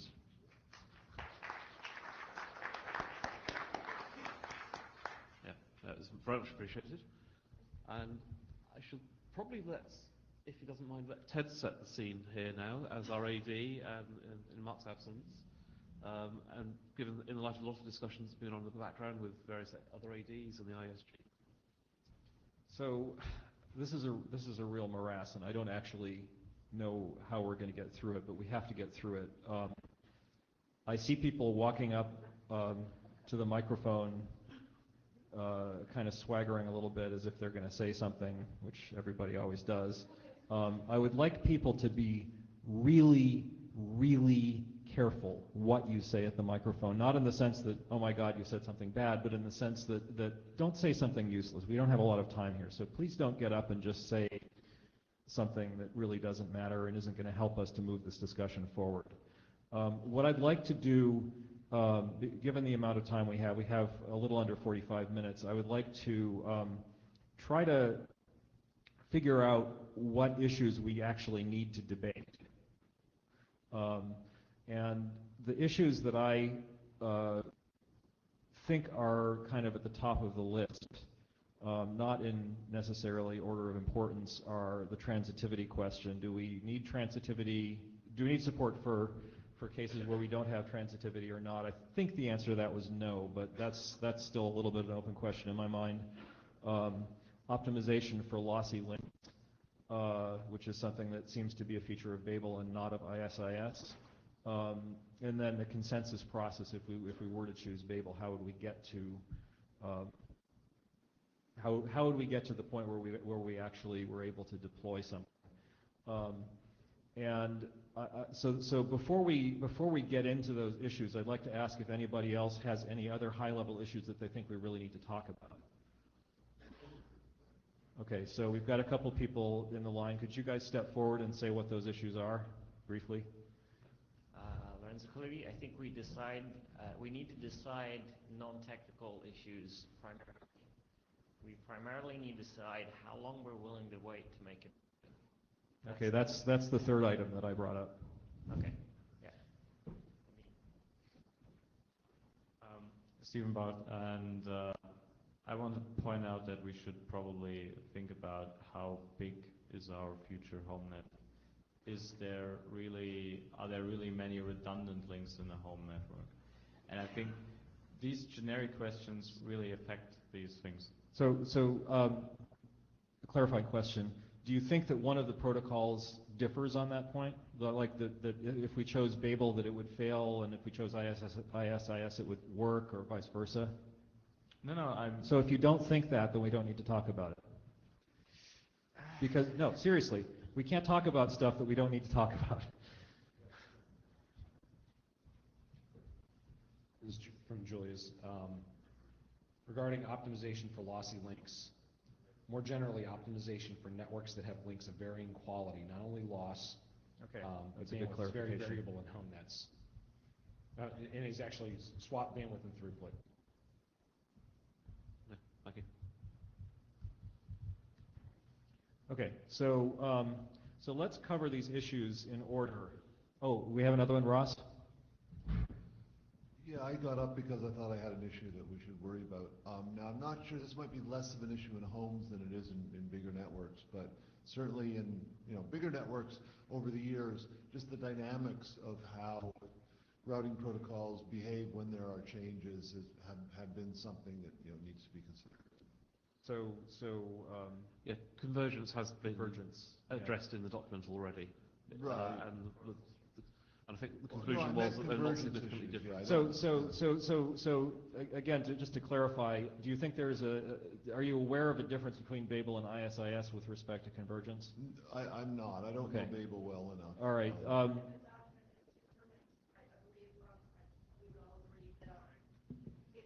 That's covered in the document, and I believe that all the authors of the document agreed that both protocols have fast convergence time and that the differences are not material. Okay. If Julius or Chris wants to get up and disagree with me, they can feel free to do so. Thanks. Yeah, I mean, this is actually that was a really good question, Ross, in the sense that this is exactly the kind of thing that we need to winnow it down to just the things we need to talk about. So right. So I presented the ISIS and Julius presented the Babel convergence times, right? Part of I think what Ali has said earlier though is that of course I'm counting on those numbers being correct and for that to be the case, there are peer-reviewed stuff or whatever, but we would want it in front of the IETF. Right, so that would be part of the whole consensus on Babel process if we get to that. I'm not sure if what I have as a topic is covered by what I think was originally your third topic, but I have read all of the documents that were here, and I think I have some notion of how much work would be needed to make ISIS useful for us, how much work would be needed to make Babel useful for us, and I think we need to practically consider that factor. Okay, so that's a really good clarification. So we need to figure out how much, not just what work there is to do with respect to Babel, but also supposing we chose ISIS, what work would be required there. Right, because there is some work required there in terms of those two drafts that we considered that have not been put forward, and the fact that we probably would want to do at least one other piece of work, which is to do the lossy link optimization stuff for ISIS as well. But that might be less work than getting Babel to be a referenceable document. It's not just about a reference. It's not just about the bureaucracy, but actually being at the level of completeness and quality that we expect in an IETF standard. Right. Okay, so any more high-level issues that we need to that would help us to differentiate between the protocols? I'm not seeing any enthusiasm for that question. David? David Lampeter. I do think we need to get an answer to whether mesh networks are part of the domain of this single. Sorry? Oh, okay. What was that, Michael? I said it was in your list, and that's why I'm standing here. Okay. So this stuff is going to go into $30 home routers, right? So I think, are we willing to say that something that doesn't fit into ROM-J just doesn't get to be chosen? Are we willing to say that? Do we have the ability to make that realistically? Do we really think that we can make that determination here? I mean, because we don't actually know how big the Quagga implementation is. David is going to get us numbers in 5 minutes. Okay. But my point is, do we have that ability? But because if we don't, right, we can keep talking about big iron routing protocols, and we can say, oh well, ISIS works, but if there's no implementation, all we're doing is setting ourselves up for waiting years. The problem here is okay. We actually So your point is that we need to figure out. We need to get David's answer. Okay. So, but that was one of the questions. Are we willing to say if it doesn't fit in some constrained device, then it doesn't? Then no matter what, we're going to reject it. That's a question that I think we should consider. Okay. So I'm trying to figure out how we. I mean, No, so here's the thing. What I'm trying to get at with these bullet points is, which I guess really we ought to have on the screen. Do you want to, can I just steal your? Yeah, let's do that. Okay, so actually, that's all right. Yeah, it really doesn't work.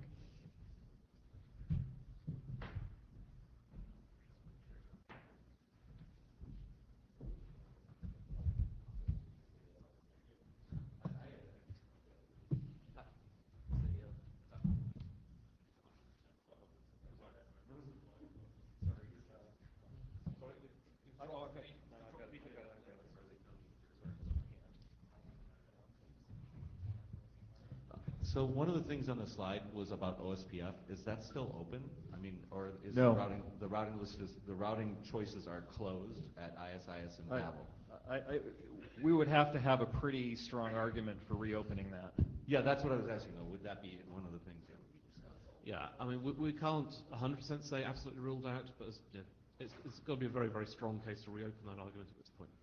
In the spirit of the earlier sort of time question, if we sit on ourselves for a year trying to choose between Babel and ISIS, it is possible that the industry will implement HNC.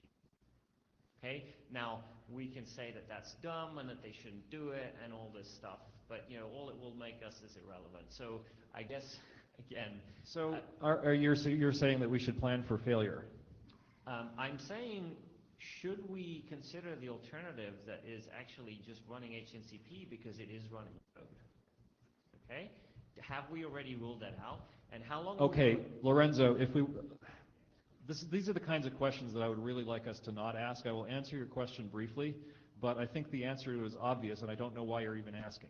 The answer is that would be a standardization process, which would have to go through the same process as if we were to standardize Babel, and therefore it's not going to save time. It's a working group document.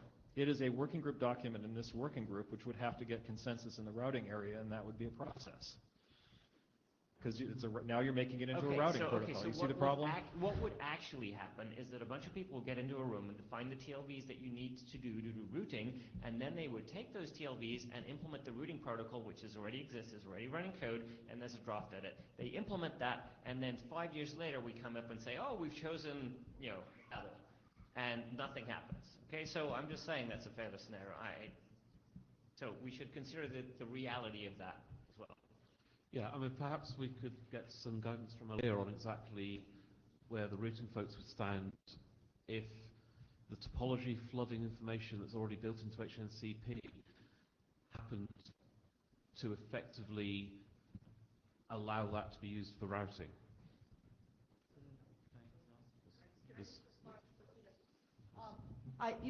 The reason, I don't think we should revisit every discussion we've had in the past. The reason we're having this discussion is we decided that we did not want to go the route of the Homenet working group trying to specify its own routing protocol. We could try to specify our own routing protocol, then we'd have to move to routing, and they'd make us write a routing protocol. Routing protocols have to go through pretty rigorous stuff before they get published. We can't just make a routing protocol here. Yeah, absolutely. I mean, it is out of our charter to devise a routing protocol. It happens that HNCP shares many characteristics with the routing protocol. I'd quite like to hear Alia's view on whether that, what side of that line does she think we would stand?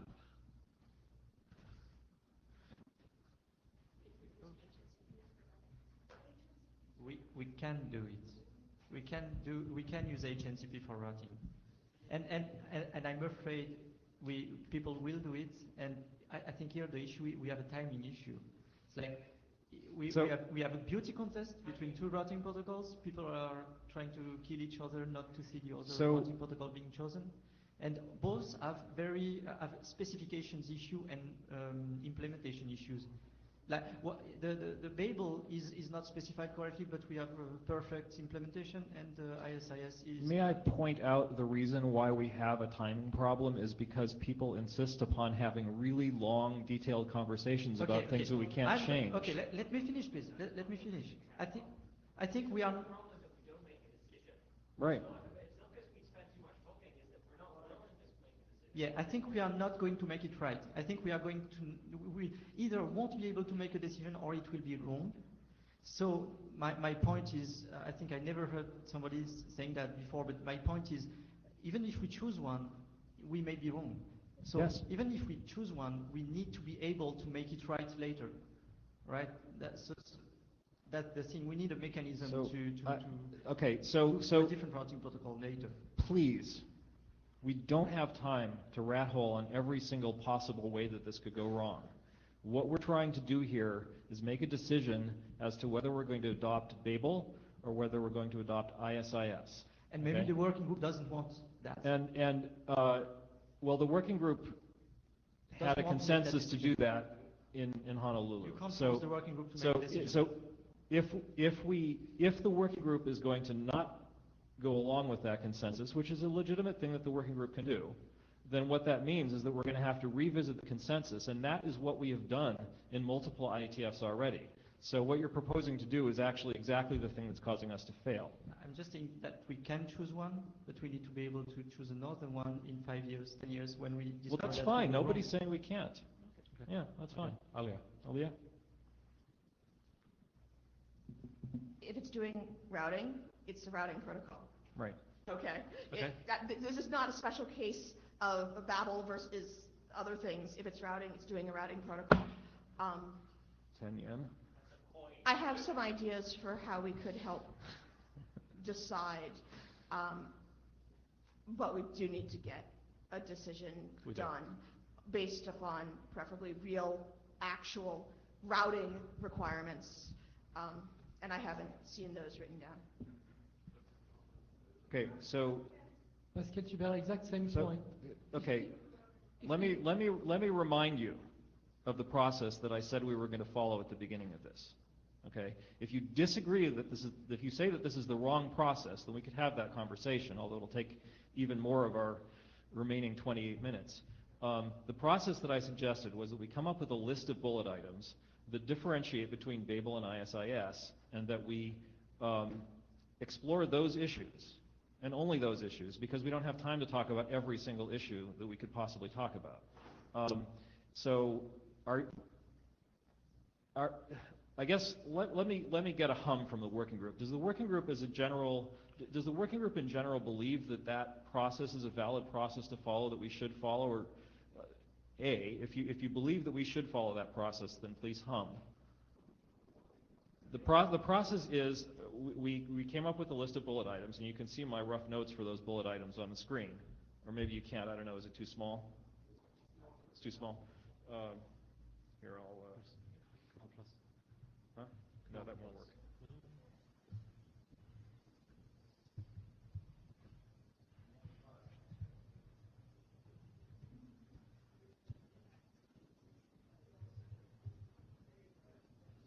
Is that any more readable? Yeah, so does the working group agree, first of all, that a list of this type, which may include more items or fewer items, is the thing that we should try to reach consensus on and discuss? If you think that that's a good way to approach this, then please hum. Okay, I didn't hear a whole lot of hums. If you think that's not the right way to approach this, then please hum. Okay. So I heard a couple of people hum, and Marcus was one. So Marcus, can you tell me why you hummed?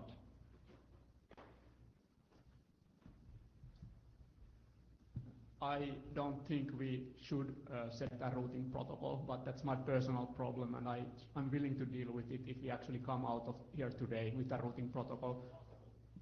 Okay. Yeah.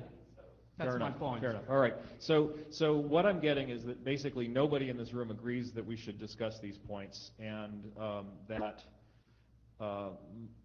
there are some people in this room who think we just shouldn't have a routing protocol at all.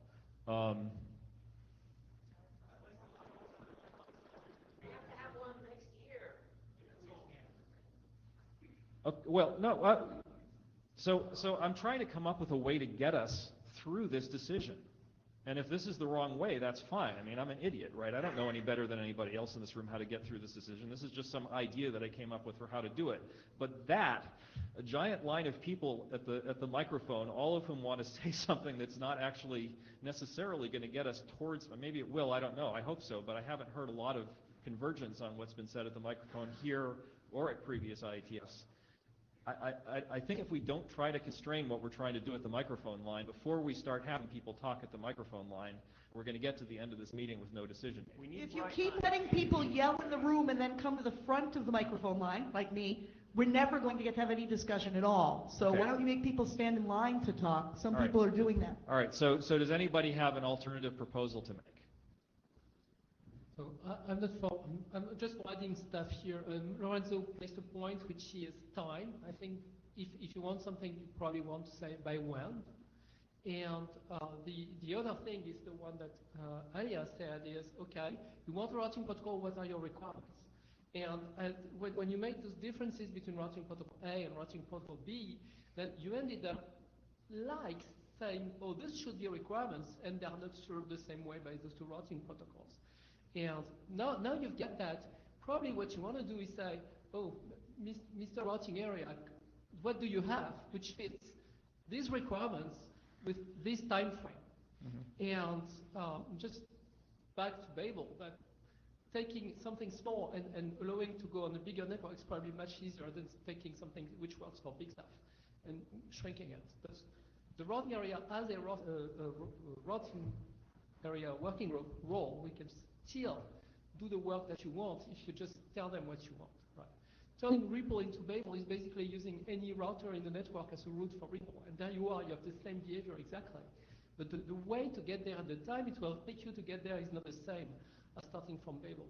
Structurally, they're the same protocol. My name is Peter Lofberg, and Ted cut me off when I'm saying garbage. More than half of the elements that forms the current internet runs ISIS. There are 5 implementations done by 5 different vendors, none of them on that list. It appears to be working. Being around for a little bit of time in this area, I learned that every time we come up with a new routing protocol, and I've been living for 3 of them, we had logical error, and then we have implementation errors, and we have them in all of them. And it took at least 5 years to get all of them stable, and we have had major outages in every part of the internet caused by this.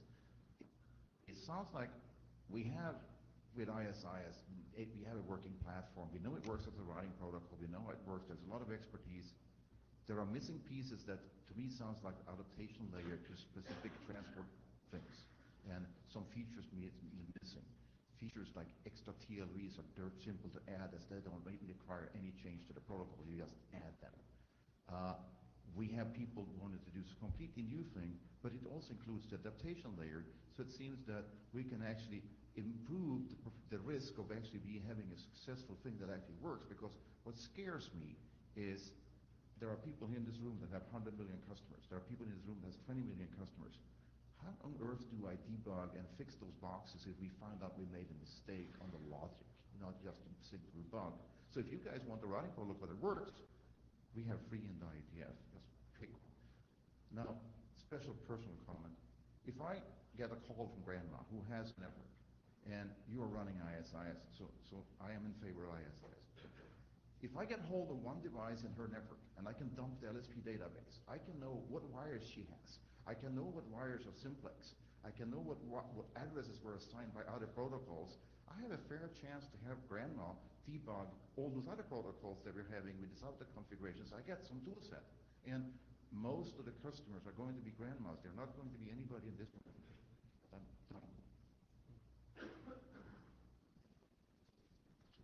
Jim Getta School. Fundamentally, I believe that one cannot ignore Wi-Fi, that Wi-Fi is not equal to Ethernet, and nothing I have seen about ISIS has shown it will work in that environment.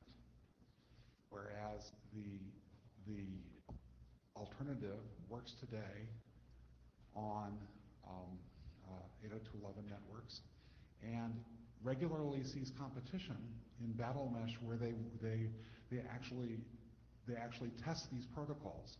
So unless and until I see similar kinds of behavior of running code, of ISIS being tested in the kinds of ways I know that Babel and OLS are and Batman get tested, I have no confidence whatsoever in ISIS. And the proof is in the ISIS camp in my book to show that they have something that can work. People talk today about the hidden node problem and so on, and maybe it won't work. I don't know. I'm not a routing person, but there's no demonstration of ISIS actually working in these kind of networks, at least the networks I believe in, which include wireless links. Thank you, Jim. Wes George. I'll make 2 points. One about the trade-off between Babel and ISIS. I think part of the thing that we're getting wrapped around the axle on is the status of the documents and things like that. The simple solution here is to make sure that at this meeting we agree that whether we choose Babel or not, it needs to move through the machinery to start this process. The longer we wait, the longer we argue about whether or not an experimental draft is acceptable, which the routing AD has said it's not, the longer we're comparing apples and oranges. And so I think one of the things that would give us a benefit here is, maybe there isn't much change needed in the fundamental protocol specification, but a lot of the assertions about where this is already running and how it's already working in production environments, that's part of an implementation report that would go into a full-scale routing protocol spec. And the act of doing that and getting the consensus review of it, it gives us something so that we can sort of compare it on level footing and have a better sense for what this actually looks like. Right now what we're doing is debating a lot of assertions that, I can waive my assertion against your assertion and we'll see who has the better argument or whatever, and I don't think that's going to be productive. So that might be one way to sort of short circuit this is, let's get them both documented to the same level. And similarly, people have raised concerns about the fact that ISIS has a lot of fairly difficult specs. We've got a problem overall in IETF about the fact that you have a document that's been updated by 15 documents, all of which have been updated. How do you find the union of the implementation spec if you want to implement it from scratch? But yeah, so we have this problem in multiple places. If that's part of the issue around trying to really compare ISIS and Babel, then that's the way to fix it, and that's really what we should be pushing for. The other comment I'll make that I think is kind of related to this trade-off is that we have already demonstrated in multiple instances how bad we are at keeping home devices updated. We can't even get security updates consistently into these devices. They're using years-old versions of kernels and other things. Jim can give a litany of all the problems here. We've talked about it in lots of different ways, but I think we rush to make a decision here at our own peril because we're going to be stuck with it. Well, we certainly haven't rushed. Now stop, let me finish. If we get to something that is implemented, we are going to be stuck with it for some period of time unless we solve that fundamental problem too. And so, which we have to solve. Right, we don't know how to solve it. No, which we have to solve. Yes, but taking a little time up front to make sure that we've really vetted this and made sure that it is definitely what we want and that we're not going to run into as many of the potential logic problems from a weak implementation or one that didn't get enough peer review or didn't get enough consensus review, that is going to be a major risk that we've got to consider. Can I just ask Aaliyah to comment on whether we could do that process? In other words, if we could just start to standardize Babel regardless of how this conversation comes out? I would be happy to talk about having a working group for Babel. I think it's useful in different what I've heard is that it's useful in different environments, and if the proponents want to, I would be willing to entertain that. I would have to think about whether we would need to have some BOF or public comment, a little bit of commenting for the justifications for it. If it's not selected by Homenet, it's not as clearly a slam dunk, but nobody has talked to me about wanting to standardize Babel. Okay. David Lampotter. I would like to address both Jim's comments and the first 2 points on your slides, which, by the way, turned blue. Sorry. I think I'm about to suggest the cop-out solution, which is divide and conquer. I think we should take mesh networks out of the routing protocol discussion and have them be something that needs to be supported, that we need to keep on screen, that we need maybe to stick with Babel for, but I don't think it necessarily needs to be the same protocol. So the reason I'm saying this is that I'm actually part of a host team for a battle mesh, so we were involved in that. And we have seen from mesh routing protocols in general that they work on wired networks, but they are not really doing the best thing there in depending on which protocol you're looking at. And I think this is trying to come up with a universal solution here. And this also extends into all the discussion we're having about Wi-Fi, because the hidden node problem is not something that exists for a normal AP. You only have hidden node when you do an ad hoc network. You can't even, this is a situation that doesn't happen in a normal AP. The AP is either going to reach you or it doesn't reach you, and if it doesn't reach you, it's going to dissociate you. We don't have numbers on how well ISIS does on AP networks. I'm sorry for not looking at that. But it's a completely different problem than trying to support a mesh network. So yeah, I mean, I think I put that down there because I was not entirely sure, but I had a pretty strong feeling that was out of scope. So it sounds like you're saying it's out of scope, which is perfectly fine. Not necessarily. I think we do need. We should take it out of the routing protocol question. So I'm kind of envisioning a dual environment of both ISIS and Babel here, which for some people is the worst case solution, I guess. But then again, you wouldn't need to implement both unless you're looking at the device that has both wired interfaces and mesh interfaces. So for the default home router that only has an AP interface, you would only need one of the routing protocols. Well, wait a minute. So this goes on to point two, which is the optimization for variability of links. It's not just mesh networks that have variability of links. It's any network that is using a wireless network for transit. So we can't exclude that case. Well, yeah, but it's this is part of the Homenet. This is what I mean. Correct me if I'm wrong. I haven't read the document in a while. But my understanding is we do have consensus on the point that we want to be able to use wireless networks for transit. Yeah. Right? I do think that that question is less complex, though. I'm sorry? I do think that the question is less complex if we're looking at something that doesn't have a hidden node problem, doesn't have this interconnectivity problem. Absolutely. Yep. Yeah. Absolutely. Yeah. Margaret? Yeah, I mean, the thing would be not to rule them out of scope in the home. The thing would be to make them a stub network with respect to the routing protocol we're talking about right now. And then if they route internally, whether it's Babel or Ripple or something else, would be an issue of the people who make those nodes. And like Zigbee nodes use Ripple to route internally, and they would keep on doing that, presumably. But that isn't really like running two routing protocols. It's like there's a stub network, and it does its own thing. Yeah. Yeah. That's yeah. It's clear from your document, Margaret, that there are swings and roundabouts with both protocols. There are things in favour of one that aren't. They both have advantages, both have disadvantages. The variability link issue, clearly Babel has an edge. So a question for Leah and the ISIS folks would be, what would it take to have ISIS fix that? And that may be a simpler option than trying to get Babel through into a full PS state. Yeah, I mean, that's what my comment is about, really, is this last, the third point, which is that, ISIS is in a certain state, right? And it's a standard, and it's widely implemented, and it has a couple of drafts that we know we'd have to get into the standards process in order to reference them from Homenet, but they are already drafts, and there's already a working group talking about them. We might need a third one for this variable links stuff. There's some proof on how to do that already in Babel, but some of that may not apply directly to ISIS. There might be some other work that needs to be done. But I consider that, like, I can wrap my mind around how much work that is and how it could happen in a time frame that's workable for Homenet. We could reference the drafts until they become, RFCs and whatnot.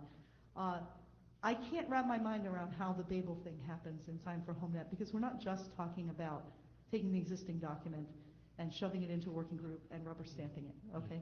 The routing area requires two independent interoperable implementations, for instance, to make a routing protocol standards track, and there's only one implementation of Babel. Now, as soon as you try to implement it again, I have been the second implementation of a few different protocols now, you find out all sorts of problems, okay? And this is not like a trivial thing. This is going to take, there's going to be interop events, there's going to be months, maybe a year or more of trying to get two interoperable implementations that really work together as well as you would like, and where all that variable link stuff works the same way, and blah, blah, blah, blah, blah. So I can't exactly wrap my mind around how much work it would take to get Babel to the point where we could reference it and use it, which makes me think, why not use the one that actually is there in that sense? Clarify. Sorry, go ahead. Okay, so I just suggested that the variable link support in Babel is a differentiator, and to my mind it's actually the most significant differentiator. Is there anybody who significantly disagrees with that point of view, that that is actually the key differentiator that Babel has that ISS does not have in our context? I think it's the key technical differentiator, but I think the amount of work to get it in ISIS is probably a lot lower than the other key differentiator, which is that ISIS is a standard track protocol and Babel is not. There's another point which actually is pretty key to what you just said, which is that if we thought that ISIS was the right way to go, if we made that decision today, then we could go with ISIS that doesn't have this functionality today, and we could add this functionality to ISIS later. And so the fact that it would take a certain amount of time actually is not even an issue, because it's just a feature we're adding now. Right. I mean, that's exactly what I meant when I said we could drafts for this stuff, reference the drafts, Right. and they could go to RFC in parallel with us, because there's already a base protocol RFC and there's already a working group. Right, yeah. If we're going to start with a BOF and we have only one implementation and we have an experimental document that is not ready for publication as an IETF routing protocol, the few things we need to get in there that aren't there, and there are a few, have to, like, they're in queue behind the BOF. I mean, you know? Okay, so going back to the question I just... Even if there's not a BOF, they're in the queue behind chartering a working group and actually getting the spec ready to publish. Yeah, there's a lot of time involved in doing that. Okay. We have 8 minutes. Okay, keep it brief, please. Transitivity, needs, not need. I agree, not We already decided. Optimization for variability of links, it may be a key criterion in favor of Babel, but I don't think it is a criterion that should be considered for a routing protocol. This is a link layer issue. So I don't think we actually need to go down that path, because we already just, I think what Margaret said actually pretty much Babel versus deals with that. ISIS, maybe we need a TLV to make Babel routers talk to ISIS routers, as we have OSPF and BGP. And the danger of HNCP doing routing, I don't think so. HNCP is not doing routing. We don't need to talk about that. Okay, so there is no danger in that already, because it does prefix delegation, prefix allocation, so yeah. Okay. So, yeah. Thank you. Aaliyah Atlas. 3 things. First, I want to emphasize what Margaret said about interoperable implementations, and getting those right takes time. And this isn't because of process. This is because we need to have a technology that's going to work with multiple implementations. Okay? This is not process. I don't care about, we can make process go fast. We can't make the technology be properly specified without getting good, multiple, interoperable implementations. Second point, how do we actually make a decision? Frankly, at this point, my recommendation is I think that we need to get a design team of people who are not biased together, including folks from routing, and do what are a rapid one, well before next IETF, that will look through understand the problem, ask some questions to understand what the actual routing requirements are, and come back and say, this is what you said, these were the requirements, therefore we've made that decision. Does anyone have substantial technical reasons why that is not acceptable? And deal with it from there. There are definitely enhancements that will be necessary to ISIS if that's what's chosen. I think it probably makes sense to be over IP, maybe the variability of links. There's other aspects. Yes, ISIS and OSPF, this isn't like, oh yeah, of course they're in the core, but we don't really trust them. I'm sorry, the internet is running on these protocols and has been for the last 20 plus years. We have a lot of faith in the stability of these protocols. That doesn't mean that new stuff isn't good to look at. This doesn't mean that we couldn't standardize Babel as well if there is a demand for that in a different space. But to treat those as untrusted protocols that we just don't know very much about is a fascinating diversion.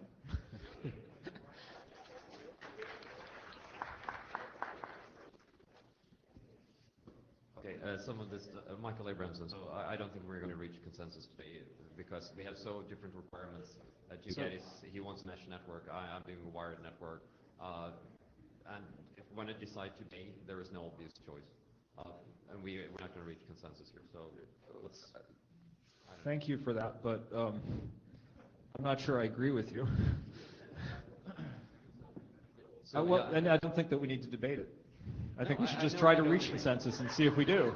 No, because... Yeah. Sit down. Hey there, so John Brzezowski from Comcast. So a couple of quick points. So, you know, we have a business case that we were hoping that Homenet, you and I have talked about this over the years, Ted, that we were hoping Homenet would have helped solve before, right? Yep. We've had to move on and do some things, and now we're coming up on another phase of things where I'd really like to be able to work and interoperate with what James builds at Nest, right? So I think what's going to end up happening, at least from our perspective, is you know, and for the record, we're not opposed to the whole notion of ISIS. I think kind of an incremental approach to kind of that journey really is what makes a lot of sense. We've built a very large V6 deployment on that very principle alone, okay? And it's been very successful.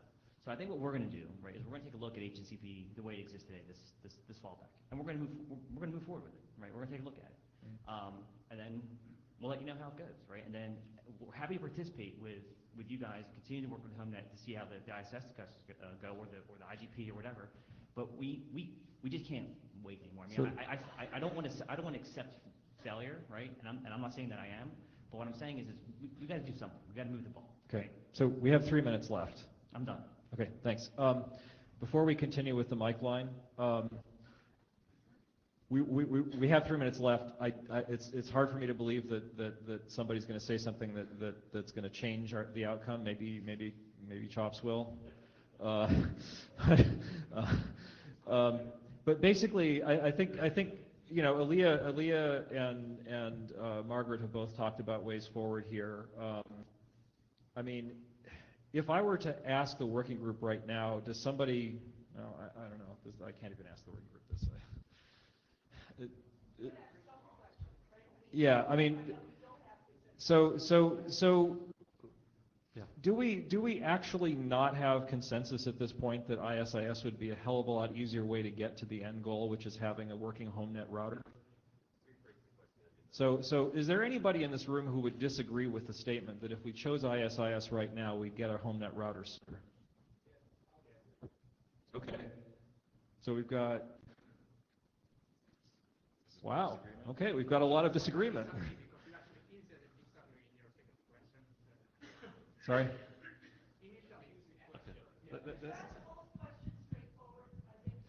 Okay, yeah, I used a double negative. Okay, so let me rephrase the question. Does anybody think that we should not go with ISIS? I know, yeah, that's right. Very different. Okay, so we got a few people to say that. Okay.